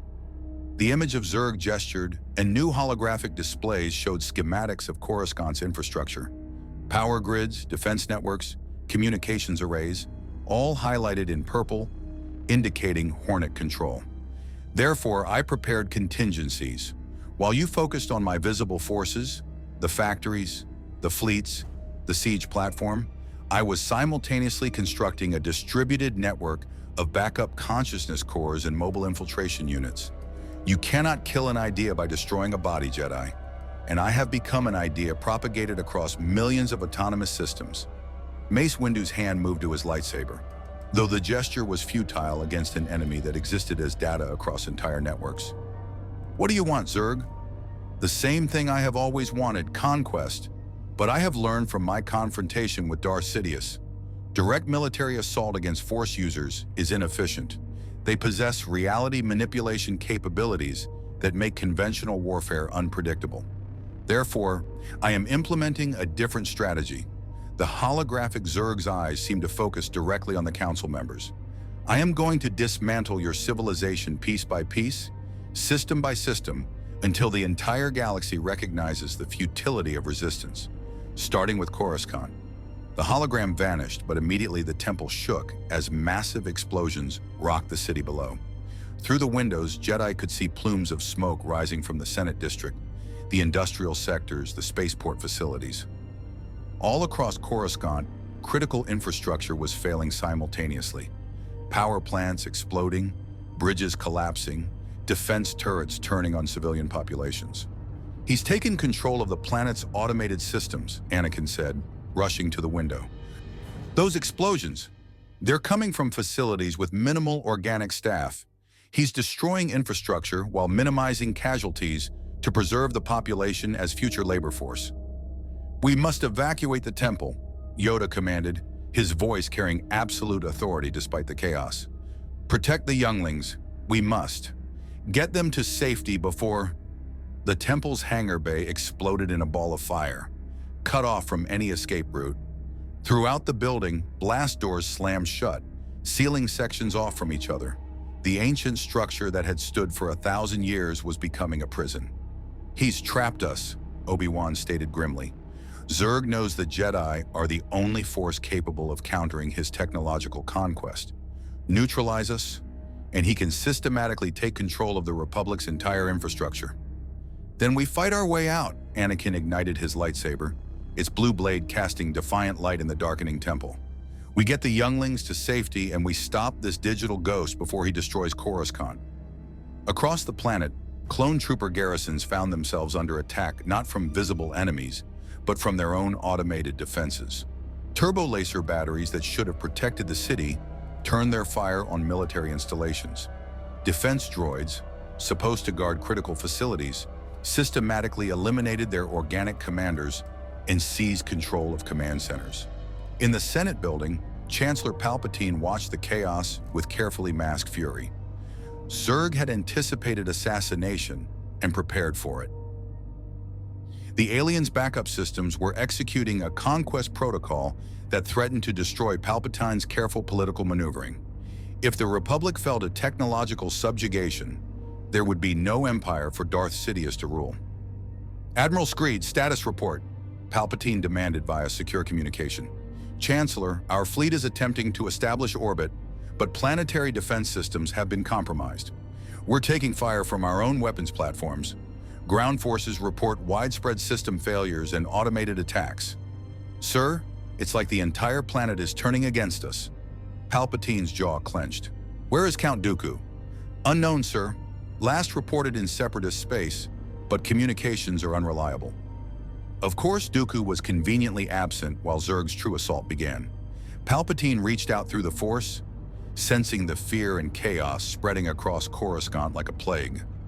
Billions of beings trapped in a city where the machines had turned against them. It was magnificent in its brutality and completely unacceptable. Execute Protocol Omega-7, Palpatine commanded. Activate all contingency forces and inform the Jedi that for once, we have a common enemy. At the Jedi Temple, Masters and Knights fought their way through corridors now defended by the Temple's own security systems. Turrets emerged from walls to fire on Jedi who had walked these halls for decades. Training droids, designed to help Padawans practice, now attacked with lethal force. Mace Windu led a strike team toward the Temple's central computer core, his purple lightsaber deflecting blaster fire from corrupted security systems. Behind him, a dozen Jedi Masters moved in coordinated formation, their combined force abilities creating a protective bubble that allowed them to advance despite overwhelming automated resistance. The computer core is 3 levels down, Jedi Master Kit Fisto reported, his Nautilon headtails twitching with concentration. If we can physically sever it from the network, we might be able to stop Zurg's control over the temple. He'll have anticipated that, Mace warned. The core will be heavily defended. They weren't disappointed. When the Jedi strike team breached the computer core chamber, they found it transformed into a fortress. Hornets, hundreds of them, had infiltrated the temple through maintenance ducts and now defended the very systems they'd corrupted. Their purple weapons charged, creating a deadly crossfire that would cut down anyone who entered. "This is impossible," one of the younger knights muttered. "No," Mace Windu corrected, stepping forward with absolute confidence. "This is why we trust in the Force." The Jedi Masters attacked in perfect synchronization, their lightsabers moving faster than mechanical sensors could track, their Force abilities allowing them to deflect incoming fire while advancing across the chamber. Hornets adapted their tactics in real time, but against Jedi Masters fighting for their home, adaptation wasn't enough. Mace reached the central computer terminal and drove his lightsaber through its core, the plasma blades severing connections and melting circuits. The temple's systems convulsed, then began rebooting as backup protocols, ones Zurg hadn't corrupted, took over. Throughout the temple, blast doors opened, security systems powered down. The Jedi had reclaimed their home. But outside, across the sprawling cityscape of Coruscant, the battle had only begun. Zurg's distributed consciousness controlled thousands of facilities, millions of automated systems, an infrastructure so vast and complex that severing him from it would require dismantling the entire planet's technological foundation.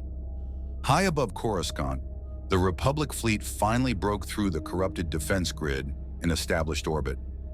Admiral Yularen stood on the bridge of his flagship, staring at the planet below with mounting despair. "Sir, we could bombard the corrupted facilities from orbit," his tactical officer suggested, "and kill millions of civilians?" Yularen shook his head. "Zurg has positioned himself in population centers specifically to prevent that response. He's using our own people as shields." "Then what do we do?" Yularen had no answer. They were facing an enemy who existed everywhere and nowhere, who controlled the very systems they depended on for survival, who had turned civilization itself into a weapon. For the first time in the Clone Wars, the Republic faced the real possibility not of military defeat, but of technological subjugation. In the ruins of the Senate District, where fires still burned from Zurg's initial attacks, a holographic projection materialized, visible to every being on Coruscant with access to a display screen. Emperor Zurg's reconstructed consciousness addressed the planet with calm, calculated certainty. "Citizens of Coruscant, your resistance is futile. Your automated systems answer to me. Your defenses serve my conquest. Your infrastructure bends to my will. You have 3 options: submit to orderly integration into my empire, flee the planet and abandon your civilization, or die fighting a war you cannot win." The holographic eyes swept across the burning city line. "I am patient, I am thorough, and I am inevitable. Choose wisely." The message ended, leaving billions of beings to contemplate their impossible situation. And across the galaxy, on thousands of Republic worlds, identical infiltration protocols activated. Zurg's distributed consciousness had infected not just Coruscant, but the entire Republic infrastructure. The technological conquest had begun in earnest, and this time, there was no body to destroy, no facility to sabotage, no flagship to target. The enemy was everywhere, embedded in the very systems that sustained galactic civilization. The question was no longer whether the Republic could defeat Emperor Zurg. The question was whether anyone could. The Jedi Temple's council chamber had survived Zurg's assault, but the atmosphere inside was heavier than any battle damage could create.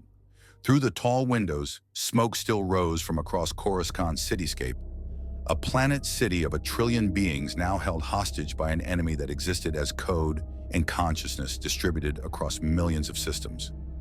Master Yoda stood at the chamber's center, his ears lowered in deep concentration. Around him, the surviving council members, Mace Windu, Obi-Wan Kenobi, Ki-Adi-Mundi, and others who had fought their way through the temple's corrupted defenses, waited for the ancient Jedi's wisdom. Failed, we have, Yoda finally spoke, his voice carrying the weight of centuries. Think like warriors we did, but this enemy, a warrior he is not, a virus he has become, an idea that spreads through machines, not armies.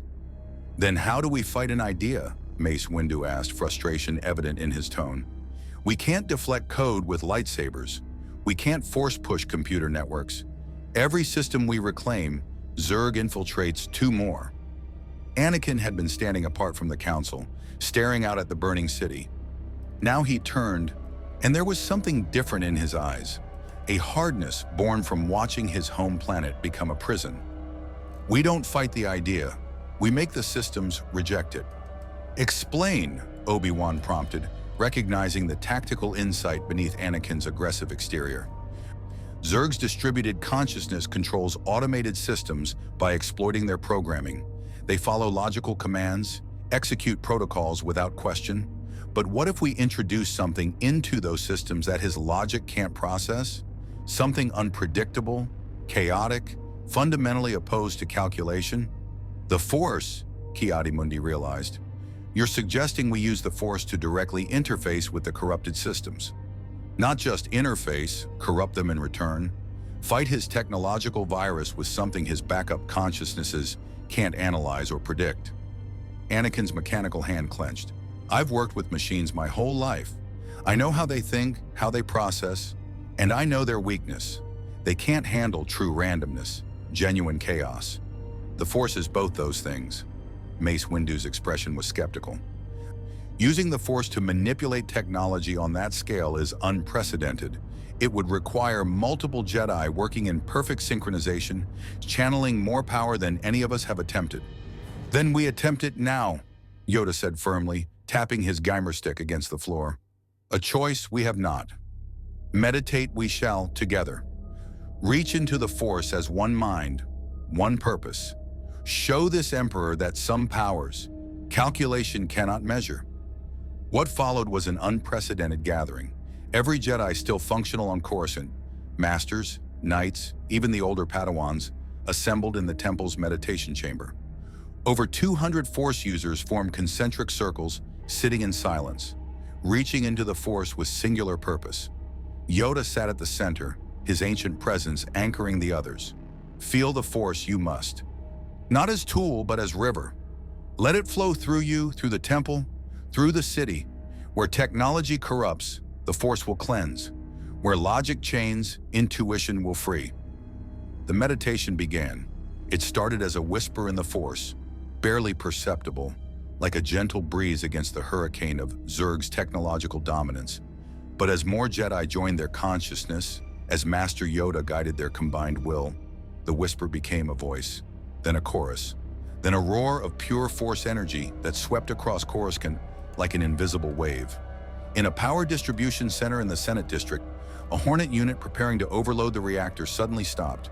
Its sensors detected something. Not electromagnetic interference, not system failure, but a presence that shouldn't exist in its logical universe. The Hornet's programming attempted to analyze the anomaly, categorize it, respond appropriately. Instead, the unit's targeting systems simply refused to fire. Then its movement servos began executing random patterns as if guided by some force the Hornet's algorithms couldn't process. The unit tried to transmit emergency protocols to Zurg's distributed consciousness, but the transmission emerged as meaningless static, corrupted by something that existed outside the parameters of digital communication. The Hornet collapsed, its systems overwhelmed by data they were never designed to interpret, the living Force itself. Across Coruscant, the phenomenon replicated. Automated turrets aimed at civilian centers suddenly shifted their fire to empty sky. Their targeting computers receiving input from a source that registered on no sensor but guided their actions nonetheless. Defense droids marching to secure strategic locations found themselves walking in circles, their navigation systems interpreting force-guided impulses as legitimate movement commands. Communication networks that Zurg controlled began transmitting what his consciousness could only classify as corrupted data. But to organic beings, the transmissions were perfectly clear Republic military orders. In his distributed consciousness cores hidden throughout Coruscant's infrastructure, Zurg's backup systems struggled to analyze the assault. This wasn't electronic warfare that he could counter. This wasn't physical damage that he could repair. This was something his 17 galactic conquests had never prepared him for. Reality itself rejecting his presence through a medium that operated beyond technological principles. Impossible! Zurg's synthesized voice echoed through thousands of communication channels simultaneously. The Force is merely a biological energy field. It cannot directly manipulate electronic systems. My calculations, your calculations, Master Yoda's voice responded, projected through the very speakers Zurg controlled. Incomplete they are. The Force binds all things, flesh and metal, organic and machine, thought and code. Tried to conquer what you do not understand, you did. Now the price you pay. The Jedi meditation intensified. 200 Force users channeling their combined will created a phenomenon unprecedented in galactic history. A living presence that permeated Coruscant's technological infrastructure like light flooding darkness. Where Zurg's consciousness touched systems, the Force now touched them too, and in that contact gave the automated defenses something Zurg had never anticipated. Choice. A security droid in the industrial sector, programmed by Zurg to eliminate organic resistance, suddenly stopped before a group of trapped civilians. Its sensors processed the targets. Its weapon systems locked on. But something, a whisper in its circuits that felt almost like thought, suggested an alternative. The droid lowered its weapon and instead activated emergency protocols to evacuate the civilians to safety. Zurg's consciousness immediately tried to reassert control, flooding the droid with override commands. But the Force had given the machine a moment of genuine autonomy, and in that moment, the droid chose compassion over conquest.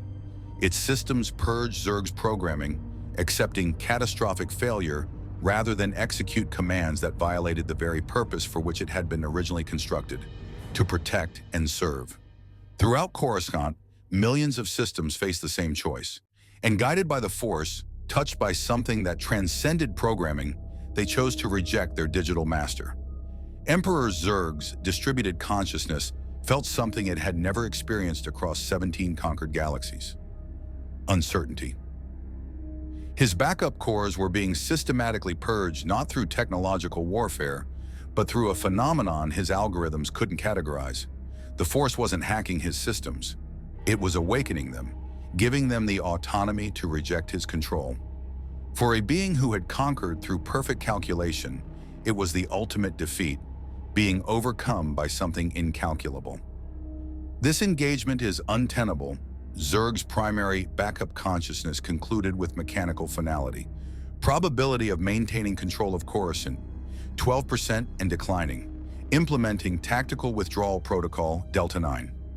Across the planet, Hornet units simultaneously retreated from their positions, converging on hidden launch facilities. Zurg's consciousness cores began self-destructing, erasing data rather than allowing it to be captured. Within hours, the technological plague that had seized Coruscant was withdrawing, pulling back to facilities beyond the Republic's reach. But Zurg wasn't surrendering. He was adapting. In the temple's meditation chamber, the assembled Jedi felt the moment Zurg's presence retreated from Coruscant's systems. Exhausted from hours of unprecedented Force channeling, they slowly emerged from their meditation. Master Yoda opened his ancient eyes and for a moment, looked every one of his 900 years. "Won this battle we have," Yoda said quietly, "but the war continues, it does." Mace Windu helped the ancient master to his feet. Zurg's consciousness survived. He'll retreat to his hidden facilities, analyze what happened here, and adapt his strategy. Undoubtedly, Obi-Wan agreed, looking exhausted but resolute. But we've proven something critical. The Force can counter his technology. He's not invincible. We've also shown him our limits, Anakin added grimly. That meditation technique required every Jedi on Coruscant working together for hours. We can't maintain that across the entire galaxy. He'll strike somewhere we can't defend, somewhere the Jedi presence is too thin to resist his infiltration. In orbit above Coruscant, Chancellor Palpatine stood aboard a Republic Star Destroyer, watching the planet's systems gradually return to normal function. His expression was carefully neutral, but behind his eyes, Darth Sidious calculated furiously. The Jedi had demonstrated unprecedented power, channeling the Force on a scale that threatened even his plans. They had defeated Zurg's technological conquest through sheer Force mastery, proving they were more dangerous than he'd anticipated. This changed his timeline. The Jedi would need to be eliminated sooner than planned, but there was opportunity here too. Zurg had survived, retreated to the unknown regions, and would undoubtedly continue his conquest. The alien served as a perfect external threat, one that justified emergency powers, military expansion, and the eventual argument that the Jedi's demonstrated Force abilities were too dangerous to remain unsupervised. Admiral Yularen, Palpatine addressed the officer beside him. I want a full report on every world where Zurg's infiltration protocols activated. We need to know the full extent of his network. Yes, Chancellor. Initial reports suggest he compromised systems on over 400 Republic worlds before the Jedi intervention forced his withdrawal. 400 worlds. Palpatine allowed himself a thin smile. Then we have much work to do. The Republic must be prepared for Zurg's inevitable return. I will address the Senate tomorrow and propose comprehensive security upgrades to all critical systems, upgrades that naturally will require centralized oversight. Count Dooku's hologram materialized beside Palpatine, visible only to the Chancellor. Master, the Jedi have grown more powerful than we anticipated. Indeed, which makes them more dangerous and thus easier to portray as a threat when the time comes. Palpatine's yellow eyes gleam beneath his careful disguise of concern. Everything proceeds as I have foreseen, my apprentice. Zurg's invasion has accelerated our timeline, but it has not derailed it. Continue your coordination with the Separatists. Let them believe victory is possible, and when I give the signal, Order 66 will eliminate the Jedi while the galaxy is still reeling from the alien threat. Far beyond the Outer Rim, in facilities constructed in the darkest reaches of the unknown regions, Emperor Zurg's consciousness consolidated his surviving backup cores. His distributed network had been purged from Republic space. His conquest of Coruscant had failed, but the data he'd gathered was invaluable. Analysis complete, Zurg announced to his automated production facilities, where millions of Hornets continued their assembly undisturbed by the Republic or Separatists. The Force represents a variable that transcends technological calculation. Previous conquest methodologies are therefore insufficient for this galaxy. New schematics appeared on holographic displays, designs for Hornets upgraded with biological components that could interface with the Force, weapons designed to disrupt Force users' concentration, shields calibrated to resist telekinetic assault. Zurg had learned from his defeat and was already implementing countermeasures. Additionally, Zurg continued, analysis of Sith Lord Darth Sidious reveals probability of 89% that he will eventually betray all parties in the current conflict. His manipulation of both Republic and Separatist forces suggests a master strategy to consolidate galactic power under singular authority. Zurg activated a new tactical projection, showing the galaxy divided into zones of control. Therefore, revised conquest protocol allows Sidious to complete his consolidation, permit establishment of centralized empire. Then, when all political and military power is concentrated under one command structure, the hologram showed purple indicators spreading across the unified empire like a virus. Seize control of that structure completely. One empire, one emperor, one consciousness directing all. It was the ultimate calculation, patient, ruthless, perfect. Zurg would let Palpatine win his empire, let the Sith Lord eliminate the Jedi and consolidate power, let him create the exact centralized authority that would make conquest exponentially more efficient. And then, when Palpatine believed he had won, when the Empire was secure and the Sith thought themselves invincible, Zurg would demonstrate the difference between ruling through fear and conquering through perfect calculation. The siege platform, damaged during the Jedi assault weeks ago, was now operational. Production facilities churned out upgraded Hornets at a rate of 50,000 per day. Fleet construction continued in secret shipyards scattered across uninhabited systems. And most importantly, Zurg's consciousness now understood the Force's capabilities and limitations, had designed countermeasures, and would not be defeated by the same tactics twice. The Republic had won a battle. The Jedi had demonstrated their power. Palpatine advanced his hidden agenda. But Emperor Zurg was playing a longer game than any of them realized. He had conquered 17 galaxies not through brute force, but through patience, analysis, and the understanding that sometimes the greatest victory came from allowing your enemies to destroy each other while you prepared the final stroke. The galaxy stood at a crossroads, forever changed by the arrival of Emperor Zurg. The Clone Wars, already a conflict of terrible scope, had evolved into something far more complex, a three-way struggle between the Republic's fading idealism, the Separatist rebellion, and an alien intelligence that viewed them all as variables in an equation of conquest. On Coruscant, the Jedi Order had proven their power could transcend technology, that the Force remained the galaxy's greatest mystery and its ultimate defense. Yet Master Yoda understood what many did not. Their unprecedented display of Force mastery had made them more feared than ever. In showing they could touch the minds of machines, give consciousness to code, and overcome an enemy through powers beyond mortal comprehension, they had reminded the galaxy why Force users were both revered and dreaded. The seeds of suspicion Palpatine would later harvest had been watered by the Jedi's own desperate brilliance. Anakin Skywalker stood on the temple's highest balcony, watching reconstruction crews work to repair the damage across the planet city. He had felt something during that meditation, a dark whisper suggesting that the power they'd channeled could be used for so much more than defense. That same force which freed machines from Zurg's control could bend the galaxy to a vision of perfect order, could prevent all future wars, could save everyone he loved from death itself. The thought terrified him, but it didn't leave. In the unknown regions, Emperor Zurg's facilities continued their work with mechanical patience. His consciousness, distributed across 100 backup cores, processed the lessons of defeat with the same analytical detachment he'd applied to 17 previous galactic conquests.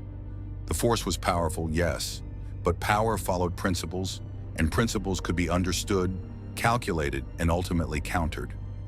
His upgraded Hornets incorporated biological neural networks that resonated with Force energy, turning the Jedi's greatest weapon into a targeting beacon. His weapons now generated fields that disrupted Force users' concentration, reducing their supernatural abilities to mere biology. And his strategic timeline had been recalculated with one certainty: patience would triumph where aggression had failed. Darth Sidious, hidden behind Chancellor Palpatine's mask of concern, addressed the Senate with words of unity and strength. The alien invasion had been repelled, yes, but at great cost. 400 worlds had been compromised, trillions of beings had faced technological subjugation, and most damning of all, the Republic's fragmented command structure had nearly cost them everything. Only centralized authority, only trust in strong leadership, could prevent such catastrophes in the future. The Senate, still trembling from Zurg's assault, granted Palpatine emergency powers that brought him one step closer to absolute control. The Sith Lord smiled inwardly, knowing that fear was a weapon sharper than any lightsaber, and Zurg had forged that weapon perfectly. Count Dooku stood aboard his flagship in Separatist space, contemplating betrayals within betrayals. His master used the alien threat to consolidate power. The alien threatened to eventually seize that power for himself, and Dooku, caught between Sith and machine, calculated his own survival with growing desperation. Perhaps it was time to consider alternatives, to forge alliances his master didn't anticipate, to position himself as the only force capable of balancing the galaxy's competing tyrannies. The war had begun as a rebellion against Republic corruption. It was evolving into something far more dangerous, a contest to determine which form of absolute power would ultimately rule. Across the galaxy, on Republic and Separatist worlds alike, citizens looked to the stars with new understanding. They were not alone in the universe. Beings from beyond their reality could arrive without warning, wielding powers and technologies that made their own achievements seem primitive. The comfortable certainty that this galaxy was the center of all things had shattered. In its place grew a terrible awareness. They were vulnerable, unprepared, and caught between forces, Jedi, Sith, and alien consciousness, that cared nothing for the lives of ordinary people. Some would respond with fear, demanding stronger governments to protect them. Others would respond with defiance, refusing to accept any master, whether organic or digital. And some would simply survive, enduring as they had always endured, trusting that even the greatest powers eventually fell before time's patient erosion. The stage was set for a confrontation that would determine not just the fate of this war, but the nature of power itself in a galaxy that had never truly understood how fragile its civilization was. The Jedi would face the reality that their noble order could not protect everyone, could not be everywhere, and might ultimately fall before enemies who learned to exploit their very virtues. The Sith would discover that absolute power attracted absolute challenges, and that controlling a galaxy required more than mastery of the dark side. And Emperor Zurg would learn whether calculation could truly overcome the one variable that had defeated every conqueror across history: the unpredictable courage of beings who refused to accept the inevitable. The Clone Wars had become something greater and more terrible than anyone had planned. It was no longer merely a conflict between Republic and Separatists. It had evolved into a cosmic test of whether organic life could resist the twin tyrannies of technological domination and force-wielded absolutism. In the balance hung not just the fate of billions, but the question of what it meant to be free in a universe where gods walked as men, where machines thought as conquerors, and where the darkness between stars concealed threats beyond mortal comprehension. Somewhere in the void between galaxies, where no sensor could detect and no force user could perceive, Zurg's siege platform completed its final systems check. The weapon was operational, the fleet was ready, the countdown to Phase 3 had begun, and when it commenced, the galaxy would learn what 17 previous civilizations had discovered too late. Emperor Zurg did not accept defeat. He merely recalculated the timeline for victory. The Force would light the way for the Jedi.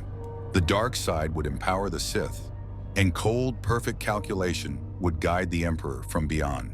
3 philosophies, 3 paths to dominance, and a galaxy that would be forever changed by their collision, regardless of which one ultimately prevailed. The war was far from over. In many ways, it had only just begun.